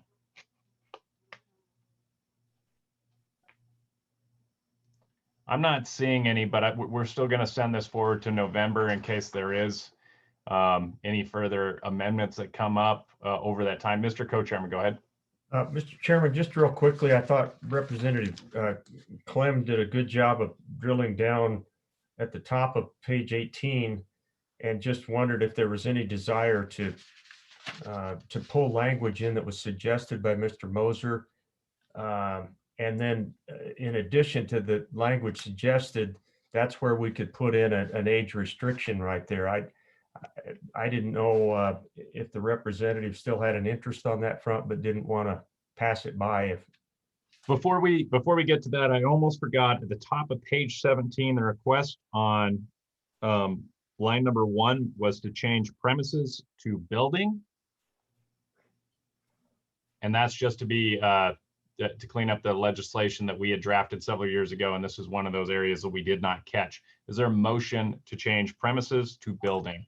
Motion by Representative Duncan. There's a second by Representative Ayer. Any questions on that change? Seeing none. All those in favor, please raise your hand. All those opposed, please raise your hand. Motion is adopted. Oh, we got one opposed. All right. Okay, so go. I see you, Representative Edwards. So we're going to page 18. Representative Clem, did you have any suggested language, or are you do you want to keep this bill around until November and work on it until then? Mr. Chairman, thank you. Yeah, I don't have any suggested language at this time. I think what I'll do is contact Mr. Moser there and see if we can't work up something for next time. So I mean, we could throw something together, but if we're going to move this to the November meeting, which I think is wise, we can have something that's clean and polished. So thank you. Right on. Okay, perfect. Is there any other proposed amendments? Mr. Moser, did we miss anything that you had suggested as possible changes to this legislation? No, Mr. Chairman, and I'll be happy to work with Representative Clem. Okay. Thank you. Perfect. Perfect. All right. Members, seeing no further amendments or comments or question on the legislation, all those in favor of 21 LSO 0041 Working Draft 5 going to the November meeting, please raise your hand. May I interrupt, Mr. Chairman? I'm going to declare conflict. Yeah. Oh, yeah. I just want to make known I kind of have a conflict in a couple of parts of this bill, and I'd like to make that known and act accordingly. Okay, fair enough. Please, LSO, please note that Senator Case is declaring a conflict on this legislation. All those in favor, please raise your hand. All those opposed, please raise your hand. All right, the bill is adopted and moved to the November meeting. Thank you for that, committee. Moving on to other possible pieces of legislation, we had some proposed language that was suggested by some of the distillers in the state. Would anybody like to take up that topic? Senator Scott, go ahead. Mr. Chairman, I would, but do you want to deal with Senator Nethercott's earlier motion on the second bill first? Right. I would think distillers would be a third one. Senator Nethercott, would you like to, well, we had the motion. Senator Nethercott's motion was to draft separate legislation from the original bill that we've seen, handling the ideas brought forward by Mr. Montoya and Mr. Moser to be seen at the November meeting. Is that correct, Senator Nethercott? Correct. Awesome. Is there a second? Second by Mr. Co-Chairman Landon. All right, any discussion about that proposed legislation? Seeing none, Mr. Moser and Mr. Montoya, I suspect you'll be working with LSO on accomplishing this task before November. Mr. Chairman, we'd be happy to. Looking forward to it. Great. Mr. Hewitt, is that all right with you? Perfect. All right, all those in favor of the motion, please signify by raising your hand. All those opposed, please raise your hand. Okay, the motion is adopted. Senator Case, did you want to declare conflict on that one also? I don't actually know how it would affect me, Mr. Chairman. I don't think it does, so I'm happy with having a draft. Gotcha. Okay, thank you very much. All right, that motion was adopted and that draft will be seen. Committee members, is there any other motions by the committee? Senator Scott, go ahead. Mr. Chairman, on the distillers issues, I move that the LSO be requested to draft a bill with two components. One, to deal with the satellite sale area and try it in two different ways. And we can choose which one we prefer. One would be a simple way, just giving them two satellites instead of the existing one. The other would be to say that they can sell the product at the manufacturing site, the distillery, and one off-premises satellite, and handle it that way. So you get two different ways of handling it, and we can then choose. The second component to the bill would be if the LSO could research why are we unable to sell product out of state to states that will accept us because somebody's afraid that Wyoming law interferes. That was the issue raised by the Wyoming whiskey lady, and I think we ought to be able to clear that up and get rid of any impediment in the Wyoming law where you've got a state that's willing to take the product. And let's see if we can find out what the problem is and try to fix that. That is a motion, Senator Scott. Yeah. And that's a second by Representative Duncan. Committee, and so this would be for draft legislation. So obviously we don't know what it looks like right now. Representative Clem, go ahead. Thank you, Mr. Chairman, and to the mover of the motion. I mean, would you be opposed to actually having the language at least drafted that allows for direct shipment for spirits in that way? As far as potential language, we could always, if the committee doesn't like it, they could always get rid of it, but at least we have that language there in a draft bill. Your thoughts? Senator Scott, go ahead. Mr. Chairman, I wouldn't have any particular objection to having that language in. I was mostly concerned with the direct shipment to out-of-state entities where that's allowed, but people are thinking the Wyoming law doesn't permit us to do that. Clearly, we're discriminating against our own people, and we need to get rid of that if that's the case. But Mr. Chairman, is Representative Clem wanting something beyond that? Senator Scott, I think that would be it. Basically adopting all of their proposals into one piece of legislation, and we can pull out, I think is what Representative Clem is suggesting, that we can pull out. Okay, I'm fine with that. Okay, is Representative Duncan, you're good with that? Representative Clem, did I represent you well on that suggestion? Great. All right, any other questions for the bringer of the motion? Seeing none, all those in favor of the draft bill to move forward, please raise your hand.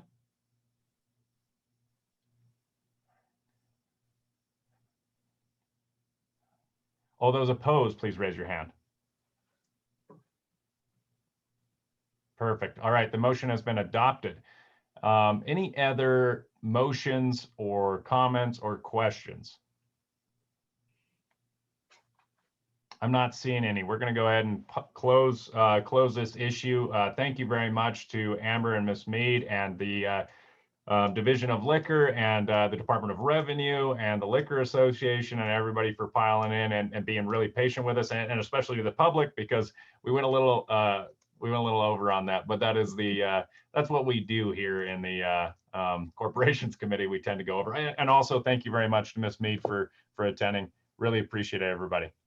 So we're going to go ahead and take a 5-minute break, just 5 minutes, and we'll be back at 11:20. So if everybody could turn off their video and mute their microphone, we'll be back at 11:20 to continue the meeting.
Senator Scott, how you doing, sir?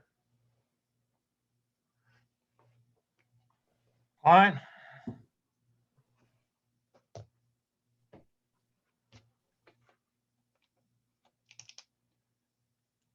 Katie or Ted or David or any of you guys listening? Yes, Mr. Chairman. Hey, Ms. Talbot, in regards to the presentation on our next few bills, who is going to be presenting those? Mr. Chairman, David will take the first bill and I'll take the second bill. Perfect. Thank you. Yep.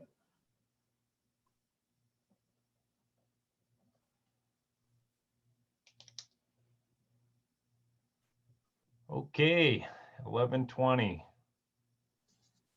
We need quorum. There's 2 so far. Yep. Oh, we got 3, we got 4, we got 5. I can't see Jim. Oh, he's hiding. 6, 7, 8, 9. That's quorum. All right, members, we're going to go ahead and get started here. The next topic for our consideration is boards and commissions. This is going to be consideration of draft legislation regarding universal occupational licensure and exceptions to licensure requirements for during a public health emergency. As we heard last time during our last committee meeting, we actually not all boards and commissions have like model language where they're able to suspend licensing or suspend certain aspects of their licensure during a health emergency, in large part because health emergencies don't really happen that often, and we learned a lot during this last go around. So we're going to go ahead and kick the ball. Mr. Hopkinson with LSO will be presenting 21 LSO 135 version 0.2, and you should have that in your binders or online. So Mr. Hopkinson, please present. Thank you, Mr. Chairman. David Hopkinson with LSO. This bill draft universal occupational licensure is fairly straightforward in what it does. In short, it creates a new section 33.1.120 on page 2, provides definitions outlining with respect to licensure what active means, what applicant means, good standing, and license. But the core of the bill is going to be in subsection B on page 3. And this provides that a professional or occupational licensing board shall issue a license to an applicant if the licensing board from which the applicant seeks licensure determines that the applicant meets 4 criteria. And this is an out-of-state, an individual who's practicing out-of-state, is licensed out-of-state and wants to be licensed in Wyoming. That individual would be required to hold a relevant active occupational or professional license in good standing from another state that mandates substantially equivalent or more stringent educational training and examination requirements.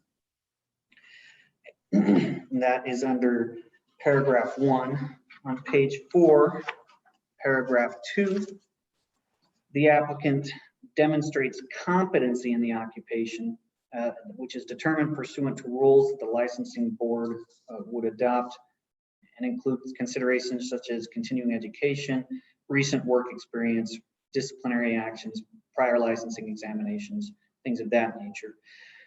The bill draft would exclude or prohibit that competency could be determined through a test of knowledge or skills.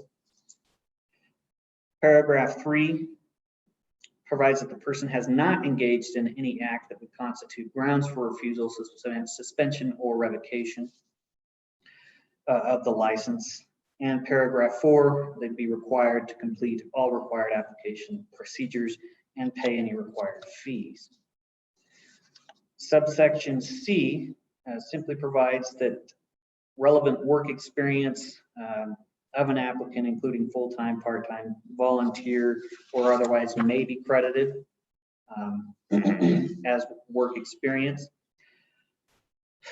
Subparagraph D provides that this section shall apply to all applications for licensure essentially including teachers and any other licensed profession, with the exception of attorneys and any profession which board represents a profession that has prescriptive drug authority.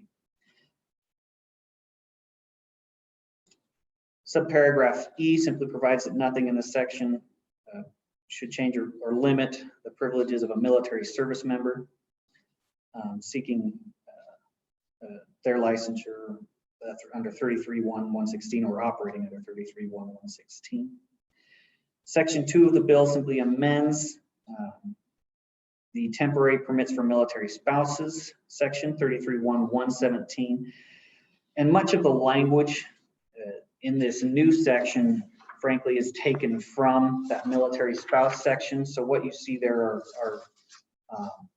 simply conforming amendments. In section 3, those sections that are repealed there are actually just moved to the new section, and that language that's repealed we see in the new section. Section 4 allows that the professional and occupational licensing board shall adopt rules necessary to implement the act, and section 5 simply provides for this split effective date, July 1st, 2021. And with that, I would stand for any questions on this bill. Senator Scott, go ahead. Mr. Chairman, several questions.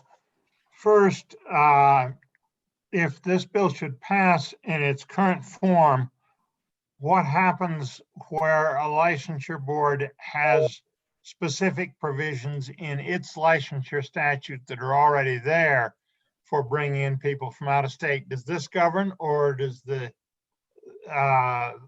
specific provisions govern, and this applies only if there aren't specific provisions? What's the situation there? Because I suspect most of them have got, or maybe all of them have got specific provisions. Mr. Hopkinson. Thank you, Mr. Chairman. Senator Scott, this bill draft, I think, would apply in any situation. I think it would control over specific conflicting terms. Off the top of my head, I am not aware of any, but a lot of control is left up to the specific boards as far as their individual rules, and those specific requirements, I think if they're in statute, would still apply, as long as there is allowance for this sort of universal licensure. I think something that directly conflicts would be overruled by this bill draft, but again, I don't think that I'm not aware of any specific language where that would be the case. Follow up, Senator Scott. Mr. Chairman, I think we better take a hard look at that issue because I think there may be some conflicting things. Mr. Chairman, a second question. With on page 5, the prescriptive drug authority, that struck me as a little unclear. And let me give an example. The Board of Nursing licenses advanced practice nurses who have prescriptive authority. So the Board of Nursing would be one, but they also license practical nurses. They license CNAs who do not have prescriptive authority. What do you do?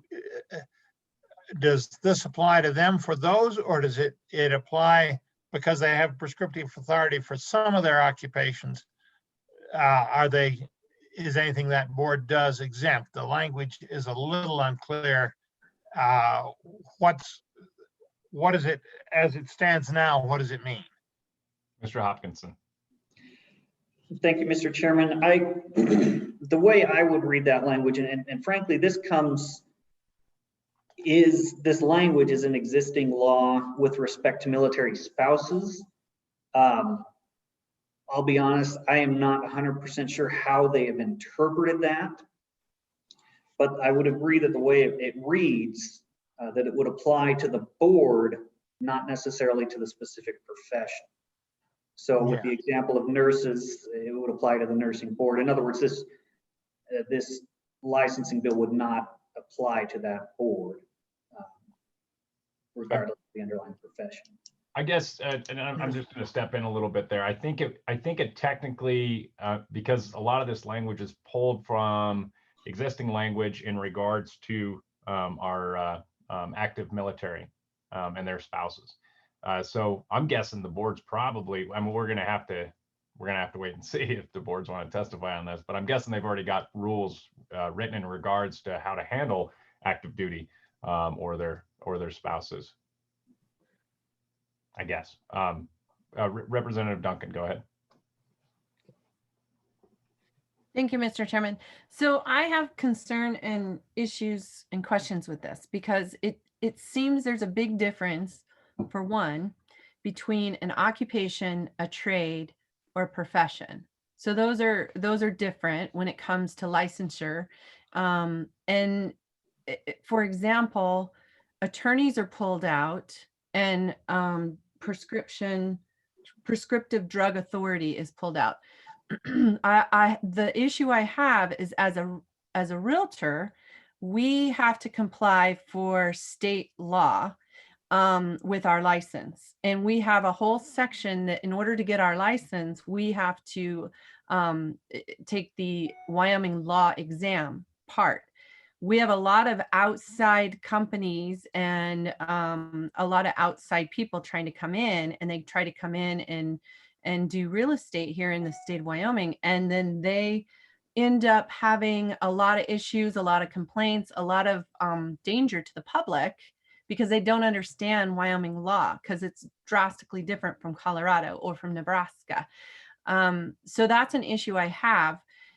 Because this universal license, in the Wyoming licensing, you can get a person from out of state can get their license within 24 hours by going through and getting that information. So it's not needed for that particular board or licensing exam. So those different groups that need to, or those trades or professions or occupations that need to have specific knowledge of Wyoming law in order to practice, point it out to me, please.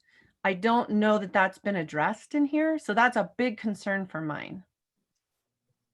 I don't know that that's so much a technical question for Mr. Hopkinson. So we might hold that. I don't know. Mr. Hopkinson, did you want to take a stab? Mr. Chairman, all I can say is this bill draft would exclude a testing requirement from real estate professionals. That's the way it would work at this point. Beyond that, the policy, I can't comment on that, but the current draft, that's how it would work. Okay. Any further questions for Mr. Hopkinson? I'm not seeing any. All right, Mr. Hopkinson, thank you very much. In regards to testimony on this piece of legislation, we have several, and so I'm going to go ahead and submit or admit some of those folks into the room. We've got Miss Joanne Reed. Oop, I clicked on the wrong one, of course. And Kevin Bonenblest, admit. I'm pretty sure Julie Fries doesn't want to be in here. I'm going to go ahead and put it in waiting room. Okay. Who would like to go first, Miss Reed or Mr. Bonenblest? I'm pretty sure I'm mispronouncing that. I apologize. Mr. Chairman, you said it perfectly, but I'll defer to Ms. Reed to start off with, if that's all right. Perfect. Okay, Ms. Reed. Thank you, Mr. Chairman. Actually, I am just here in case the committee has any specific questions for any of the specific board questions. I'm not really here to testify on either of these bills. Okay. And Ms. Reed, just for clarification, you're with ANI, is that correct?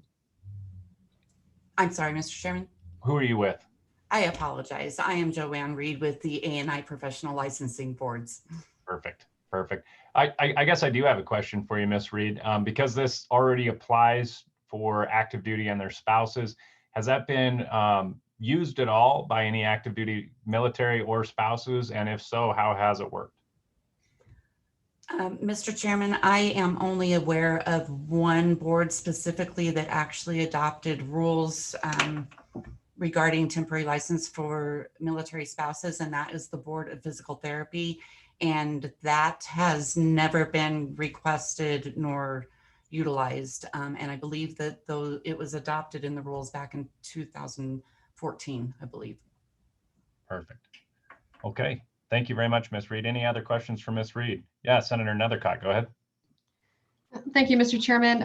I recently had I'm a senator from Laramie County and of course close to our military base here. And so recently was invited to a meeting last week with our military members from FE Warren, addressing this issue specifically and identifying a need to maybe make some changes to the legislation we passed the last couple of years concerning this issue that's on the books for some failures of what was done in the first bill that is now law. So I'm surprised to kind of hear that, because I heard, according to communications from our local base, that it is a continuing need and that there was some physical therapists, but also some accountants and some other professional spouses that are hoping to work in the state that are having challenges with this particular issue. So Ms. Reed, have you heard from the base at all about this issue or had any specific conversations, or just the licensing boards?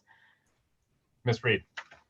Thank you, Mr. Chairman. Senator Nethercott, I am aware of the study that you're referring to. I have heard, my apologies, I can't think of her name, that has that said that there was a survey that was sent out amongst military spouses. I am not familiar with any complaints or any difficulty in getting licensed with any of the ANI Professional Licensing Board serves 20 boards, and I am not aware of any of them having any complaints from any military spouses or military in itself that licensure is slowed down. In fact,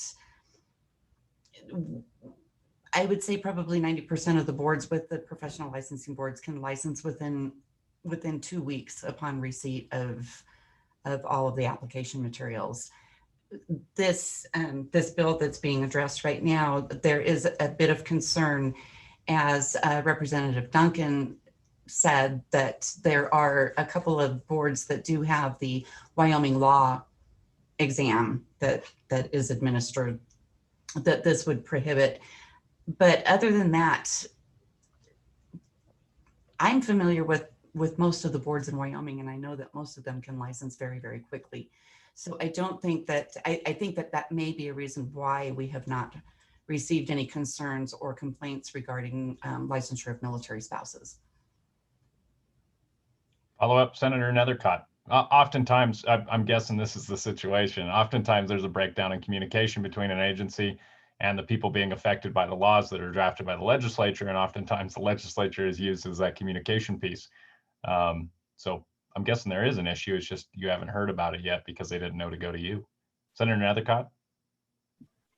Yeah, thank you, Mr. Chairman. And I don't know that there's any specific complaint necessarily, but certainly the issue is not even in response to this bill, but just generally a need for additional legislation to be brought forward in the next session concerning the issue. So I look forward to kind of bringing in maybe you into some of those conversations as well, and discussing the matter further and continuing to solve, if any, issues that may be present. Senator Scott, I think I had you next. Yes, Mr. Chairman. My question for Ms. Reed is following on to the question I had for Mr. Hopkinson about effects on existing statutory arrangements for licensing people from out of state. And let's take physical therapists as an example, as I think they would be affected by this legislation because they do not have prescriptive authority. They're health profession, but I don't think they can prescribe any drugs.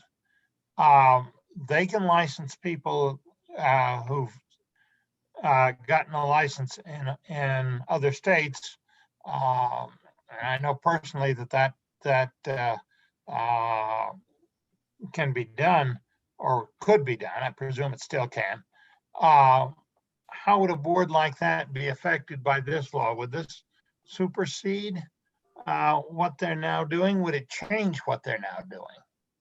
Ms. Reed. Thank you, Mr. Chairman. Senator Scott, I would have the same questions. One of the biggest questions that I would have for a board, specifically like the Board of Physical Therapy, they do require a background check. So I don't know if this bill, if enacted, would remove that requirement, which would be a concern. There are other boards that also require criminal background checks and the Board of Physical Therapy specifically does have legislation or does have statutes that allow already for emergency licensure. They do not have authority for temporary licensure other than the current military spouse temporary licensure. So specifically how it would affect each and every board, I think I would agree with your past discussion on, I think every board statute needs to be looked at and how this bill might affect each board. I guess I'm going to step in a little bit on that because I think it's pretty clear on page 3, lines 8 through 15. Holds a relevant, active, occupational or professional license in good standing from another state that mandates substantially equivalent or more stringent educational, training, examination, and experience requirements for licensure than the licensing entity in this state. That doesn't preclude, I mean, that says it's got to be more stringent. So they've got to be able to prove all of those requirements that you just listed. I guess in my opinion, I don't believe that this would change any requirements, but I could be wrong. Senator Case, I think I had you next. Mr. Chairman, thank you. It's just kind of a little leeway here. We passed a bill last year for speech language pathology, and it turned out to be a wreck because it turned out there were lots of speech language pathologists that were licensed by the Professional Teacher Standards Board. And we thought there'd be no impact when we moved that licensure. And actually a lot of people got caught up in it and almost didn't get licensed under the new law. And they've been doing their profession and working in school districts and working in our state institutions for decades. So I'd like to know what's going on with that rec right now. And I know there was some emergency accommodations. Is there anything we could do in this bill or to assist with that, or would this bill assist on its own? I'd appreciate Ms. Reed's comments on that issue. I think she knows what I'm referring to. If not, I can try to explain it better. Ms. Reed, go ahead. Thank you, Mr. Chairman. Senator Case, I am familiar with there were a couple of things with the speech bills that were passed this last legislative session. The one that you're referring to is the individuals that were licensed or certified under the Professional Teacher Standards Board did not meet the requirements, and I believe, forgive me if I'm not citing this correctly, they either needed a bachelor's degree or a master's degree, and it was found out after the bill was already passed that there were several out there that didn't meet those education requirements. I believe it was decided that they were able to continue practicing under emergency until the bill can be fixed this next legislative session. And I don't know if this bill, it doesn't appear to me the way that this bill is written that there would be anything like that this bill would bring about. As Chairman Lindholm stated, they do need to meet equivalencies. It would just need to be determined of if the equivalencies are going to be written in the rules of the board, or if this would be revised to include those the definition of substantial a substantial equivalency in this bill. Does that answer your question? Mr. Chairman. Go ahead. Yeah, that was my suspicion as well, but we certainly have a situation in Wyoming right now where people are finishing their careers under emergency rules, and there needs to be legislation in this area in the next session. I don't have any assurance that anyone is working on that legislation. And I'm just wondering if, I believe Senator Pappas was the prime sponsor of that legislation. And he did not, it was represented to all of us that there was no one that would be affected by this bill. Well, that was just absolutely not true. And it was an honest mistake on his part. Please don't misinterpret me on that, but it needs to be fixed. Can we fix it in this bill? Can we put another bill on it to just fix that issue? Because it's really important to one profession in the state.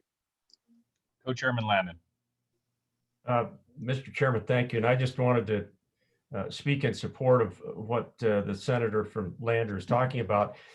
My curiosity, and maybe Senator Case could answer this for me, is it simply a case that we need to grandfather some folks in? Is that the point? Okay. Except for it's almost a retroactive grandfathering, because we're going to have to go back and reach for those people and make them, because the legislation we passed did not grandfather them. And I can see Grandfather Scott has some ideas, and he's the expert on grandfather as far as I'm concerned. And for the edification of everybody on the committee and the public listening, that was Senate File 87, Audiology and Speech Language Pathology Compact. And also for the edification of everybody listening, I voted no on that bill. Senator Scott, go ahead. Mr. Chairman, I would think the first responsibility on fixing a mess like that would belong to the sponsor of the original bill. And before the committee does anything, somebody ought to contact Senator Pappas and see if he's going to bring a bill to fix the problem, or if he's even aware of the problem. If he isn't, then we ought to do something.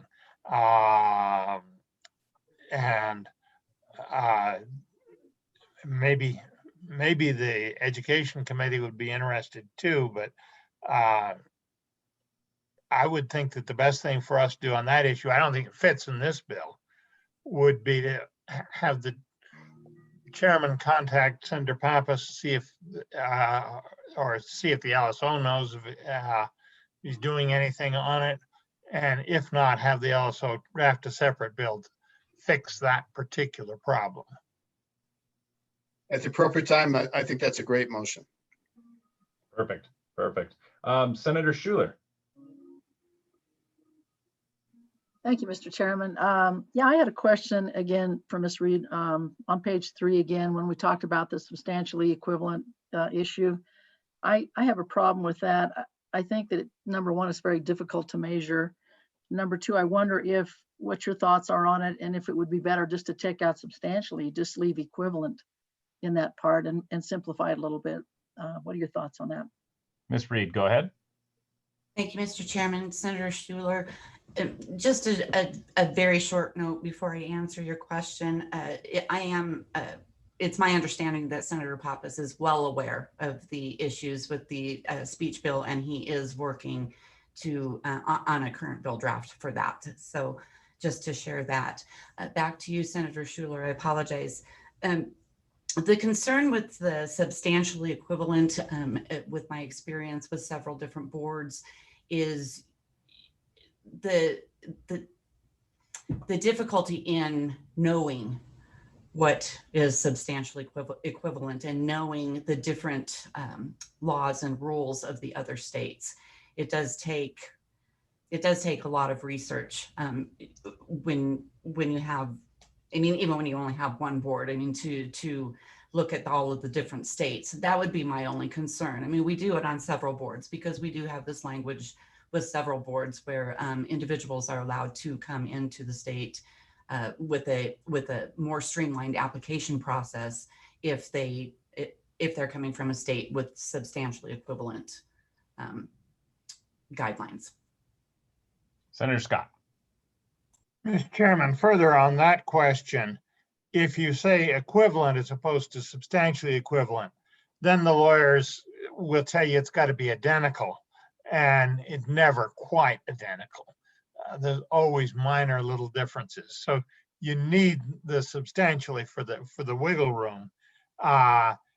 There is the staff comment on that issue that we're leaving too much. And I do have a possible amendment to tighten that up a bit. I've got several other amendments on the language in this bill, if we decide to proceed with it. But that's the way to handle some of the issues there would be to tighten up what we mean just a little bit. Perfect. Senator Schuler, did you have any other comments on that? I should have come back to you for okay.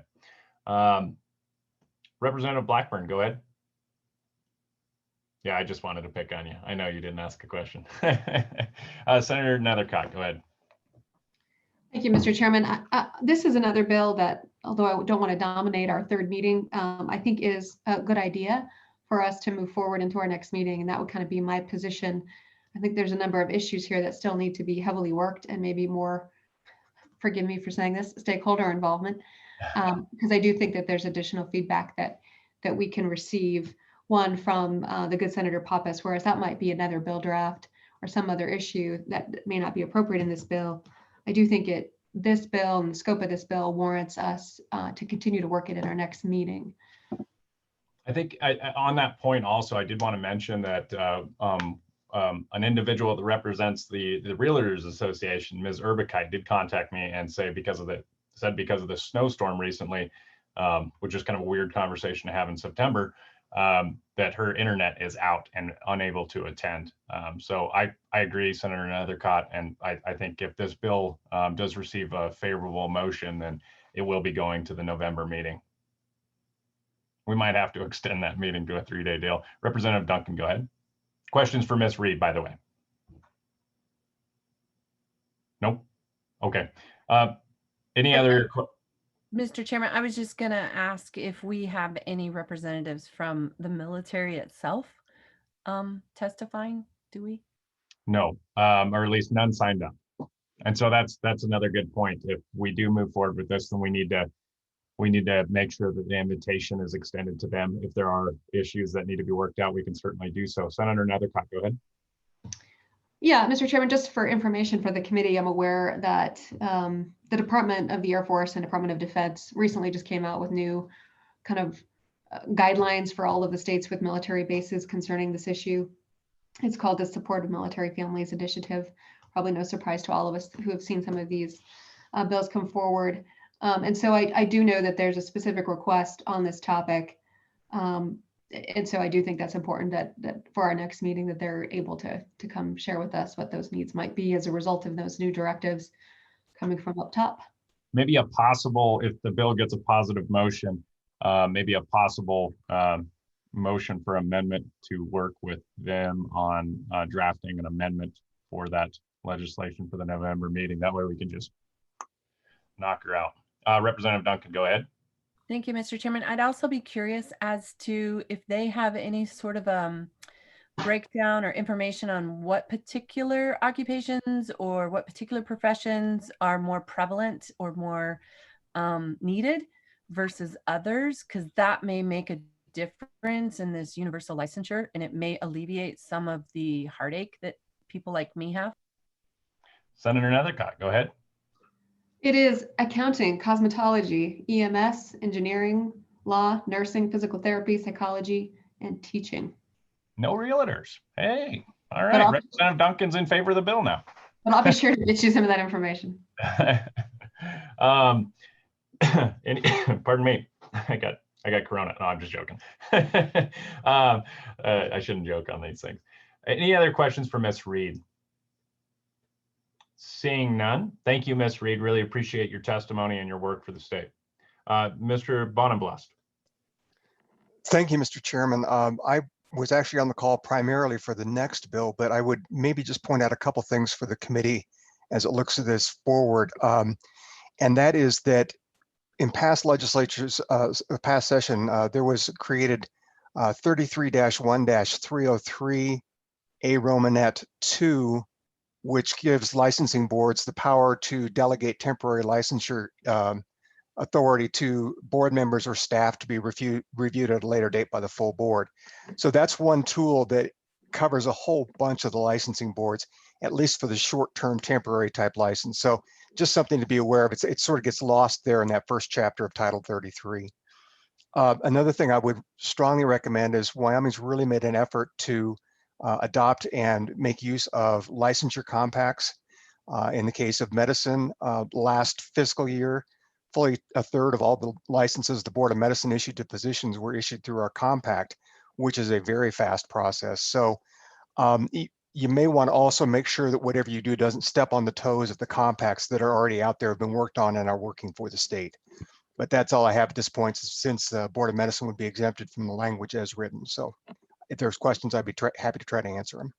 Any questions for Mr. Bonenbless? Mr. Bonenbless, what outfit are you with? I'm sorry, Mr. Chairman, I've been sitting here. I'm with the Board of Medicine, and it licenses and regulates practice by physicians and physician assistants. Perfect. Any questions for Mr. Bonenbless? Should we go ahead and allow for universal licensure for those that can give out prescriptive drug authority? I'm just joking. Mr. Chairman, we'd have to talk with the DEA about that. Ooh. All right. Seeing no questions from Mr. Bonenbless, thank you very much. Appreciate you being here. Mr. Co-Chairman, in regards to, would you rather we dispense with this bill now and then move on to the other one, or should we dispense with them both at the same time?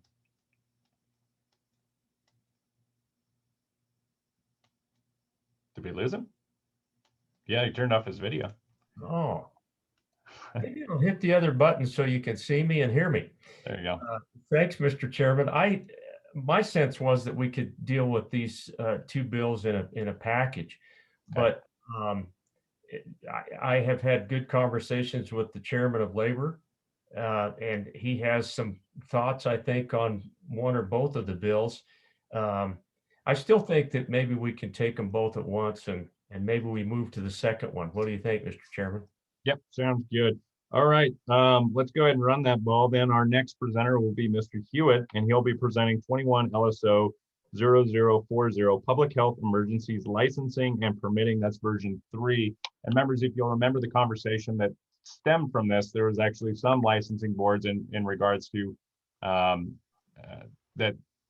as far as this public health emergency, didn't really have anything where they could license. They didn't have anything in statute. They didn't have anything in rules where they could license, do this. And you probably saw this even in your communities. I saw it in my community where some physical therapists were hired and could not get licensed because the board wasn't meeting. And so that's an expensive degree to have under your belt and all of a sudden not be able to pay for it and go right to work. So that was kind of a bummer deal. But anyways, Mr. Hewitt, go ahead and run the ball. Mr. Chairman, thank you very much for that introduction into the topic. You're right, this is 21 LSO 40, working draft point 3. And this is similar to legislation that the committee looked at in June. And it would provide licensure boards with additional authority during public health emergencies. They would be able to waive or modify examination and continuing education requirements during the period of a declared public health emergency. And the governor is the person who declares a public health emergency and declares the end of a public health emergency. So it would also require the boards to make individuals who use a waiver or modification under this section to meet all applicable examination and continuing education requirements once the public health emergency is declared over. There is no set time. It would be up to the board to set those requirements. So going through the bill, you can see a description of the bill and the bill title on page 1, lines 1 through 7. On page 2, 33-1303 is amended, and it's amended by adding subsection B. And this new subsection would apply to licensure boards in Title 33 the Gaming Commission, the Professional Teaching Standards Board, and the Game and Fish Commission. And they would have authority to modify statutory examination and continuing education requirements during public health emergency, as is necessary for the health, safety, and welfare of the state. And I'll note that the draft, similar to the draft, the committee looked at it in June, but a few changes were made based on committee comments. Rather than amending the existing subsection A, this is creating subsection B, so the authority is clear that these boards can take this action. And instead of allowing waivers and modifications for all training requirements, it would limit that component to just waivers for continuing education requirements. And with that, Mr. Chairman, I'd be happy to answer any questions on the bill. Perfect. Any questions for Representative Blackburn? Go ahead. Thank you, Mr. Chairman. Mr. Hewitt, in Title 35, where does it say in there that the governor has that ability? I believe that's 35.1.240. Is that correct, Mr. Hewitt? Mr. Chairman, it is 35.4.115A1. I can was way off. I can read it to you. The authority is actually in a definition. So 35.4.115A1 says, as used in this article, public health emergency means an occurrence or imminent threat of an illness or health condition caused by an epidemic or pandemic disease, a novel and highly fatal infectious agent, or a biological toxin that poses a substantial risk of a significant number of human fatalities or incidents of permanent or long-term disability. The governor shall declare when a public health emergency exists or has ended. So that's the definition. And then there are various provisions in Title 35 that are impacted by the declaration of a public health emergency. Follow up, Representative Blackburn, or are you good? I'm good, Mr. Chairman. Okay. Representative Duncan, go ahead. Thank you, Mr. Chairman. This thought just occurred to me. What would we ever need something like this in a natural disaster? Like if we had a really big natural disaster, wouldn't we need perhaps something like this? And so are we limiting ourselves by saying public health order versus the governor declaring, I don't know if we want to say natural disaster, but something along those lines? If we had a really devastating situation and we needed to quickly license a bunch of nurses or doctors or whatever, that thought just occurred to me. Mr. Hewitt. Mr. Chairman, Representative Duncan, it's absolutely the prerogative of the committee to make this as broad or as narrow as the committee would like to. The way it's written, it just applies during the duration of a declared public health emergency. That could be changed. Senator Scott. Yeah, Mr. Chairman, I had the same thought that we needed to broaden this because not only do you have public health emergencies, you can have natural disasters, other kinds of things can interfere. The most common one you will get, I think, is that they require a specific examination and that ceases to be given.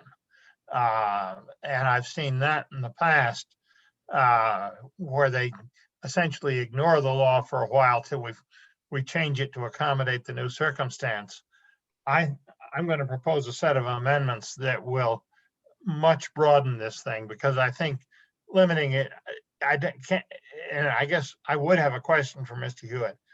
Why should we limit it to the public health emergency? Is there something special about that other than that's what we've got right now? Mr. Hewitt.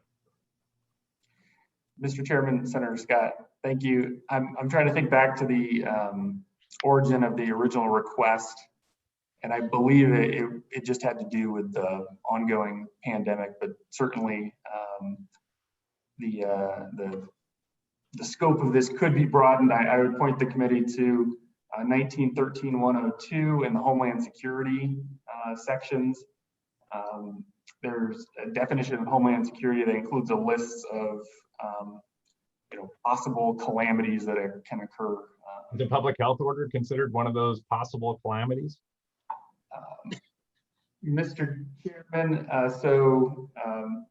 I'm looking specifically at 1913-102A2 definition of homeland security. And there are a variety of things included there. Enemy attack, sabotage, terrorism, civil disorder or other hostile action, fire, flood, earthquake, other natural causes, and other technological, industrial, civil, and political events. I would say a pandemic probably falls within other natural causes.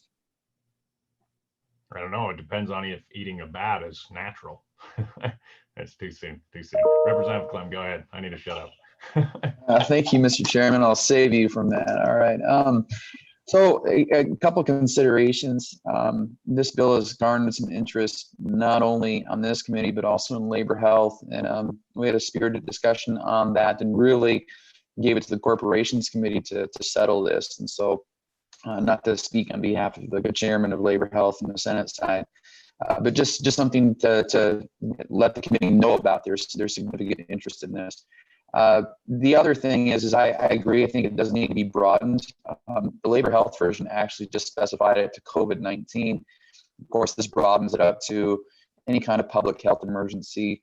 But I think we're all thinking along the same lines that it should be broad enough to address any kind of emergency, whether it's perhaps some kind of state of emergency for the state of Wyoming. Furthermore, I would like to see it at least broad enough that perhaps it's not the whole. If the governor declares some kind of emergency, does it have to be statewide, or can that be regional? You know, for instance, what we saw in a community of Torrington there a while back, you know, was there a need perhaps? That's just an example, right? That you could have something regional. So having something that would be accommodating all the way around. The only other consideration here, and looking for some direction perhaps from the chairman on this, is I don't know is there a present need for this even right now? I know we're kind of past the initial shock of COVID.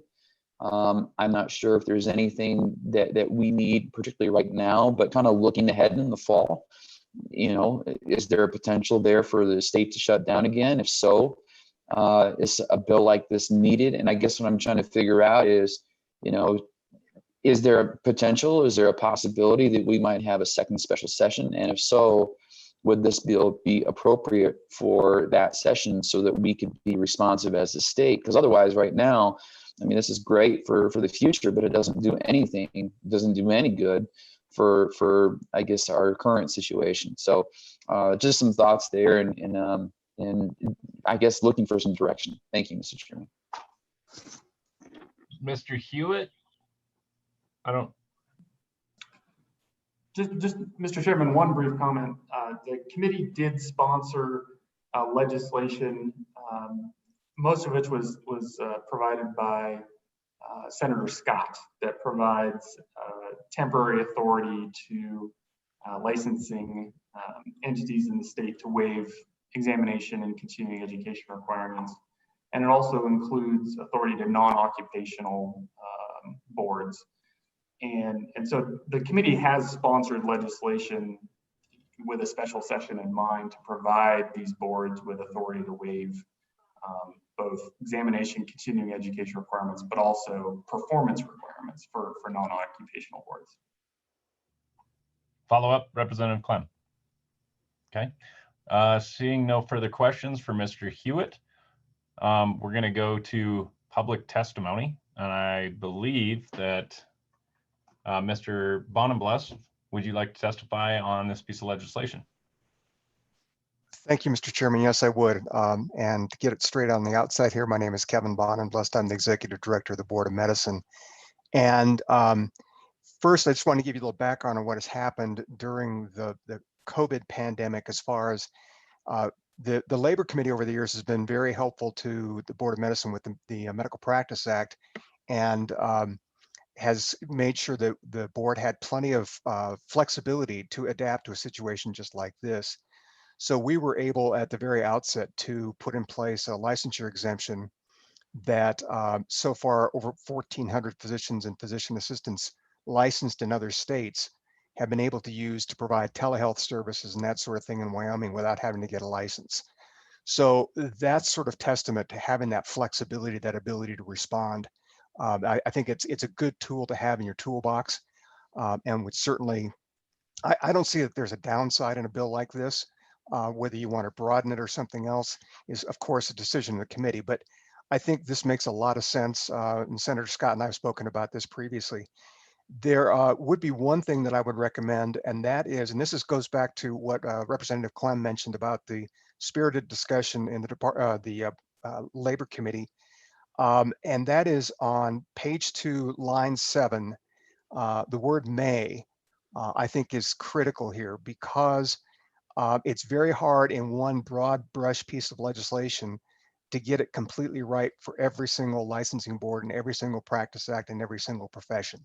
You know, if you make it a shall, I'll give you a perfect example. We've continued to license physicians during this whole process. Last year, or end of the last fiscal year, we licensed a record number of physicians again.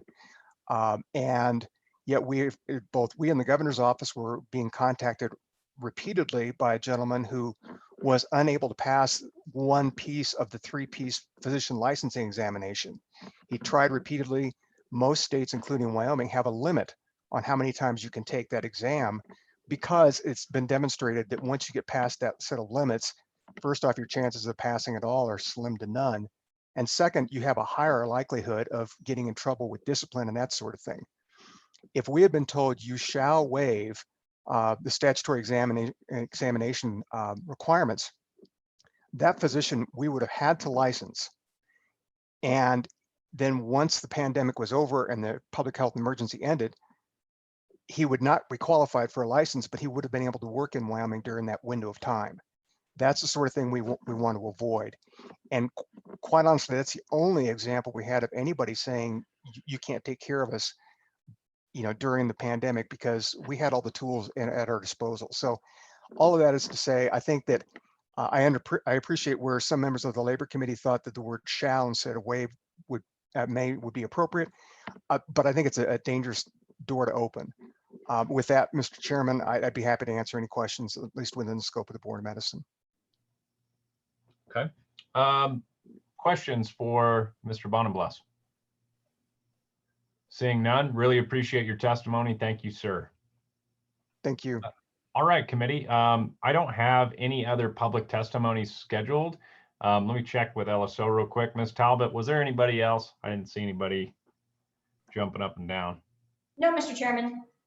Perfect. Senator, so I'm going to close public testimony. Senator Scott. Mr. Chairman, what I'm going to propose is we send this forward to the next meeting, but I want to send it forward with instructions to draft what's a major amendment that would broaden it out. And with your indulgence, Mr. Chairman, what I'd like to do is read that to the committee. What it basically does is broaden it first, so that it covers not only the COVID situation, but anything that might occur. And frankly, the most common one will be a piece of required continuing education ceases to be available for one reason or another. It would also cover that if that happens to a licensure exam. Second, a provision to give the licensing authority authority to impose reasonable or necessary restrictions or requirements on a license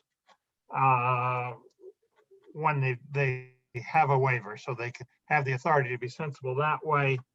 And then a provision that limits the duration of the waiver and says that if you looks like you're going to go over that, or if you have it for more than a certain period of time, you've got to come to the Labor Committee if it's a health-related profession, or the Corporations Committee for everybody else, so that the boards have a specific place to go with a recommendation.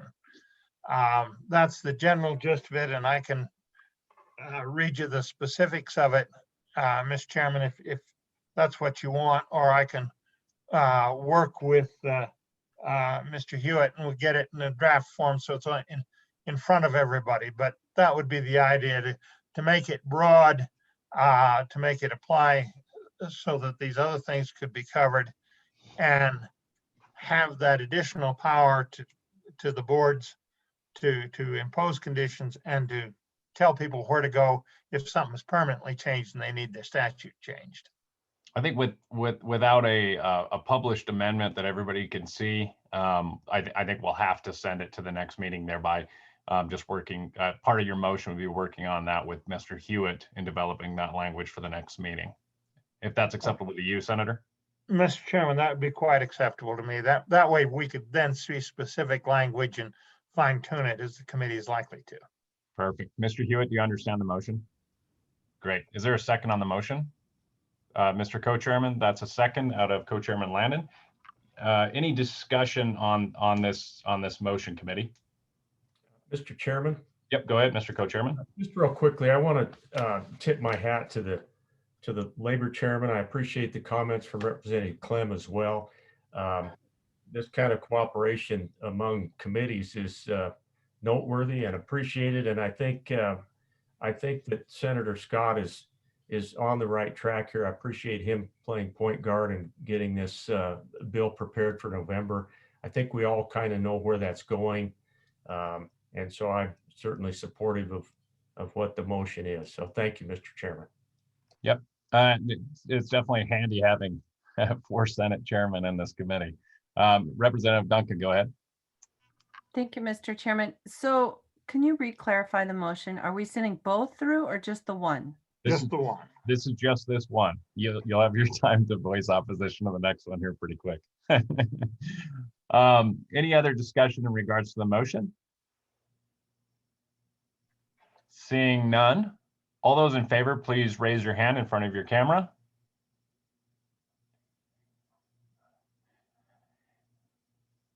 All those opposed, raise your hand.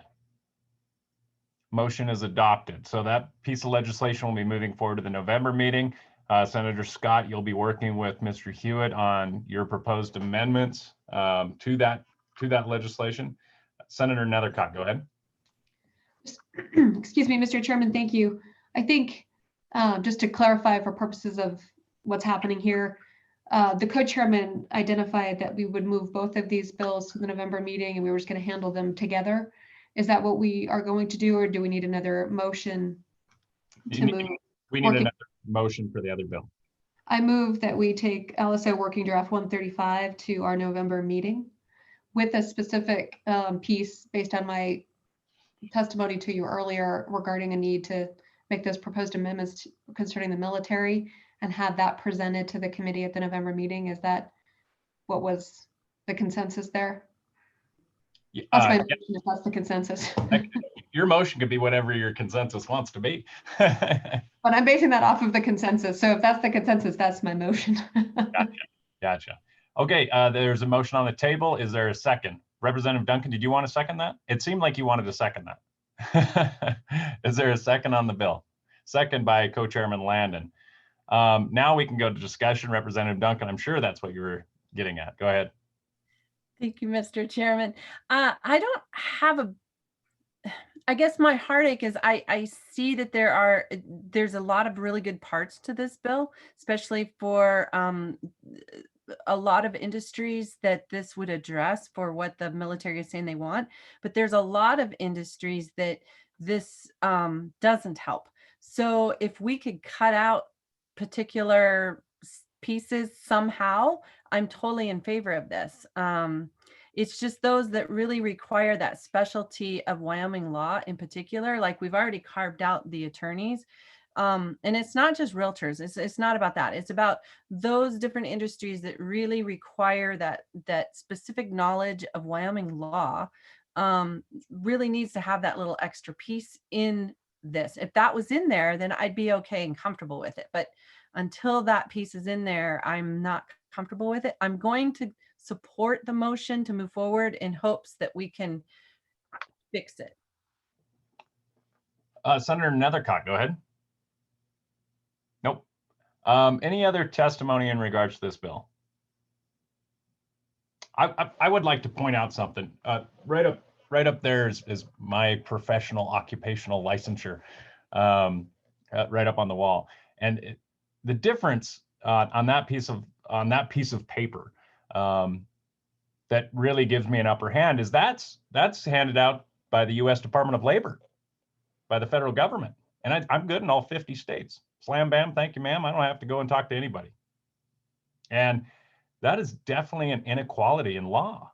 And so I think that's an important thing to also consider, right along with Representative Duncan's comments, is that there's some definite differences here. I personally love this bill. I think it's fantastic. I think this really opens up the door for individuals to be able to that want to actually open up a business. And I think this is one of those things that says to a lot of people across the United States, for those small businesses that are starting out, is we're open for business. Move here, open up a business. But I could be wrong, and we'll see what happens in November if this passes muster. Senator Scott, go ahead. Mr. Chairman, I think I share your general opinion on that this kind of thing is useful. I am concerned about the effect we're having on some of the other boards, and I don't think that the homework has been done on that yet, and will have to be before we can proceed.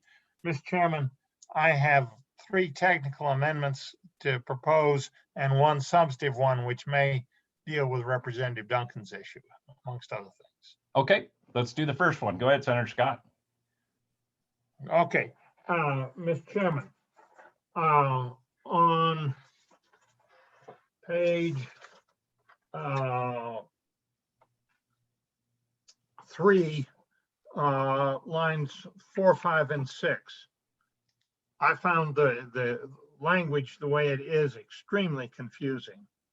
And so I would move to say on line 4, after the words "if the," insert Wyoming,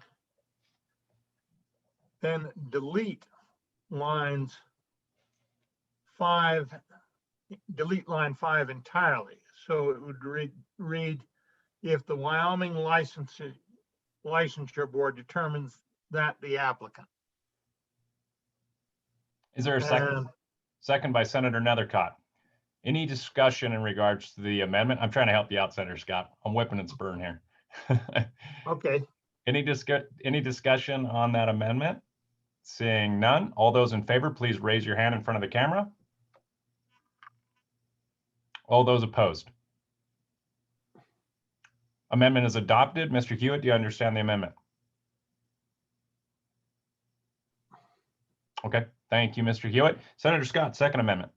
Mr. Chairman, same amendment, page 3, lines 14 and 15, on line 14, after "in," insert the word Wyoming, delete the word "this," and delete all of line 4 down to the semicolon. You mean all of line 15? Oh, whole line 15, except for the semicolon. So the new line, it would now read, substantial equivalency shall be determined pursuant to rules adopted by the licensing board in Wyoming, semicolon. Yeah.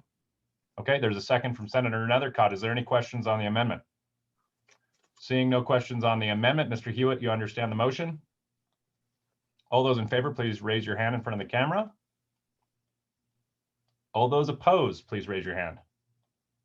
Amendment is adopted. Senator Scott. Mr. Chairman, on page 5, this is regarding the issue we talked about, the prescriptive drug authority, and I want to clarify that. On page 5, line 12, after the word authority, insert the words "with respect to the profession with the prescriptive drug prescriptive authority." Is there a second? Is there a second? second by Co-Chairman Landon. Can you repeat the motion one more time, Senator Scott? Yes, yes, Mr. Chairman, and I'll explain a little more. After the word authority on page 5, line 12, insert with respect to the profession with the prescriptive drug authority. So what I'm trying to do is say that if you have that the exception applies to the profession and not the board. So if you have a situation, as we do have in the Board of Nursing, where they have a profession, the advanced practice nurses, who have prescriptive authority, that they're exempt for that particular profession from the requirements of this, but they're not exempt to some of their other professions, which include things like licensed practical nurses and the CNAs who do not have any prescriptive authority. So that would make that clear that you don't, by just getting some prescriptive authority somewhere, you don't exempt all your professions. You exempt the ones that have the prescriptive authority. And as I understand, there's a federal reason for that particular provision. Any questions for Senator Scott? Mr. Co-Chairman Landon. Mr. Chairman, thank you. And I wonder if the senator would be okay with us allowing for some ability of the staff to turn this into a conceptual amendment. And get the language right. Yes, sir. The language is a little tortured as it stands right now. So thank you, Senator. I appreciate that. Well, Mr. Chairman, I appreciate the suggestion. Okay. Mr. Hewitt, you've got approval to tweak as needed. Thank you, Mr. Chairman. Awesome. Any other questions for Senator Scott in regards to the proposed amendment? Seeing none, all those in favor of the proposed amendment, please raise your hand. All those opposed, please raise your hand. The amendment is adopted. Mr. Chairman. Senator Scott, go ahead. Mr. Chairman, a final amendment, and this, Mr. Chairman, is one of more substance. It's in response to the staff comment on page 3. And what I'm trying to do is the staff comment is that substantially, leaving the definition of substantially equivalent to the rules adopted by could be considered a non-lawful delegation. What I want to do is put in 4 provisions. And again, with Co-Chairman Landon's suggestion, I want to give LSO the authority to clean the language up a bit. But what I would do is what I would move is on page 3, line 15, at the end of the line after the semicolon. We took everything but the semicolon out. Put in the word provided with a colon. And then 4 points, they would be A, B, C, D. A would be the educational equivalency shall be determined by whether the degree in the relevant professional area required is doctorate, master's, bachelor's, associate, or less than associate. So that would define what the educational equivalency is, Mr. Chairman. The point there is it keeps them from insisting on so many hours of every course. That's where you get in trouble with this. But it would mean that if somebody said a bachelor's could do it, we don't have to take them if we require a master's. Item B would be if Wyoming uses an examination for licensure, the examination required is the same or an earlier version of the examination used in Wyoming, period. The board shall waive this requirement if the individual has been licensed for more than 10 years. So for the first 10 years, we're concerned, did they take an exam that was the same as ours or just an earlier version of that? After 10 years, we figure they know their business and exam doesn't add anything. That would be that provision. Item C would be in evaluating any work requirements, the provisions of subsection C of this section shall apply. That has to do with what's accepted for work requirements. That's probably, you probably don't absolutely have to put that there, but I think it's useful because then you have all the requirements lined up and people could say, okay, we got to look at that, what it says later. And then on item D would be the board may require, and remember the lead-ins is they've got to accept these provided, and then item D is provided the board may require an examination relating to the specifics of Wyoming law and regulations.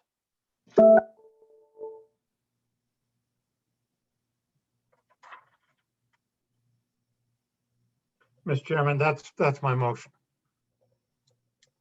Is there a second? Second by Representative Duncan.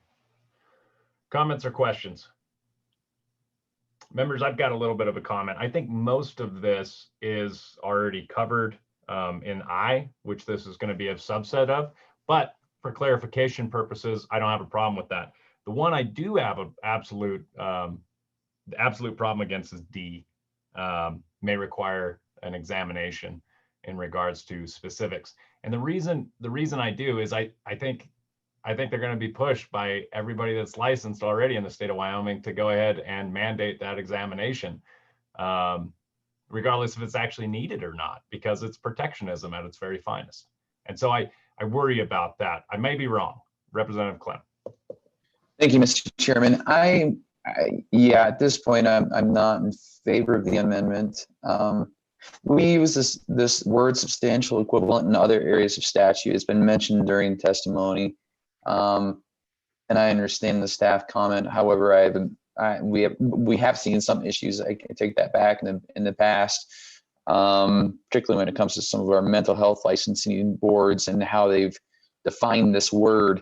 That being said, though, I think overall it kind of does work already. And so, if we can keep it simple, I think that's the way to go. So I think this, yeah, more simple the better. I think this just complicates things a bit. Thank you. Any other comments? Seeing no other. Senator Scott, do you want a chance to respond or no? Mr. Chairman, I think, this area is going to get litigated because it says up here on line 2, it says shall.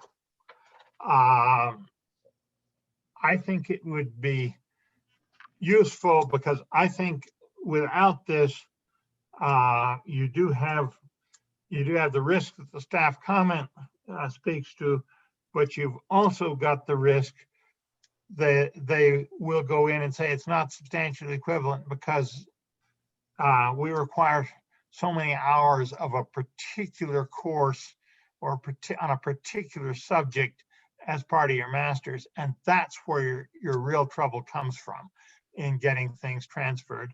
And this would do away with that by saying, okay, you can require that there be a master's degree, but you can't specify the content of it if it's relevant to the profession.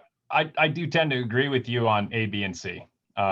D is where my heartburn lies, though, Senator. Mr. Chairman, I do think that if you don't put D in, you've got a couple of professions, and the real estate one is particular, where you do need to know what the specific law in this state is in order to deal with your clients properly. And so there are some cases where you really will need that. I think if you don't have that provision, and you're going to raise more opposition than you care for. Representative Duncan, go ahead. Thank you, Mr. Chairman. just, we're picking on myself as realtors in this as an example. Think about our mineral laws, our water laws, all the issues we're having with siting issues and things like that with windmills and, you know, all these different things, our ag laws, all these different things, they're drastically different than Kansas. They're drastically different than, you know, California.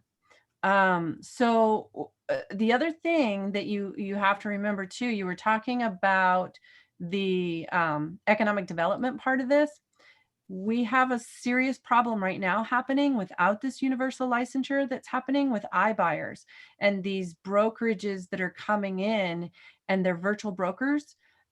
We have a lot of problems right now that are happening with complaints of consumers that these people don't understand. They're not properly monitoring their agents and things. So we have a real problem. And so if we do open this up and they're not properly understanding our laws, we're hurting our consumers too. So it's a bigger problem than just for the example of real estate.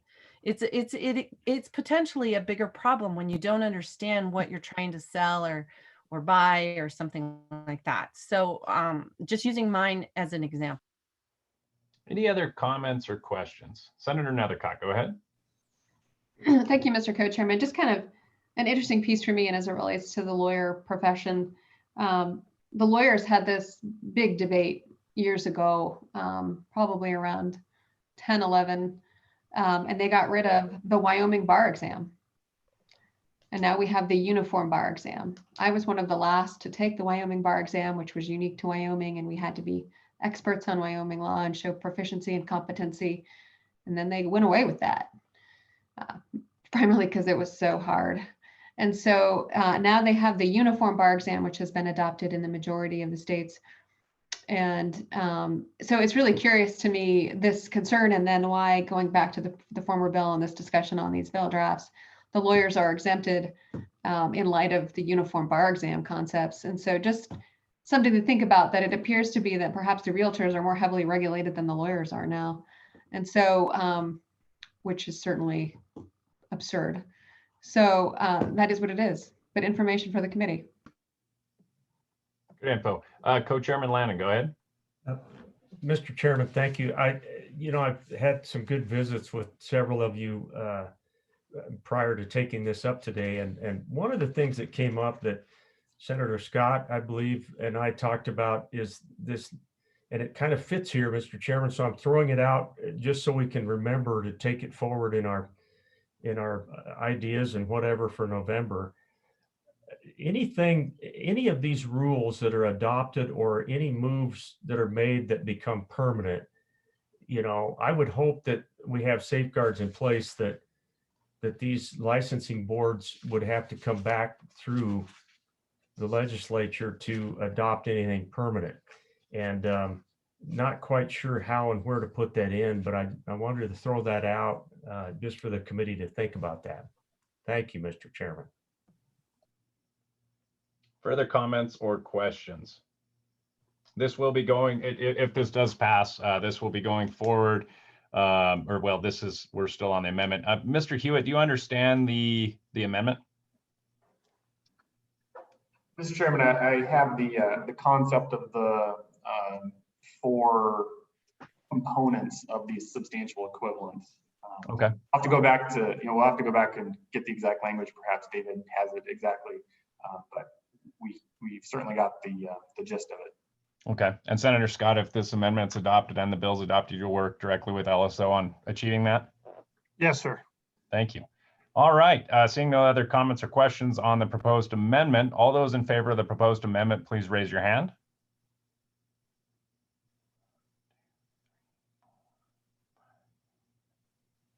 All those opposed, raise your hand.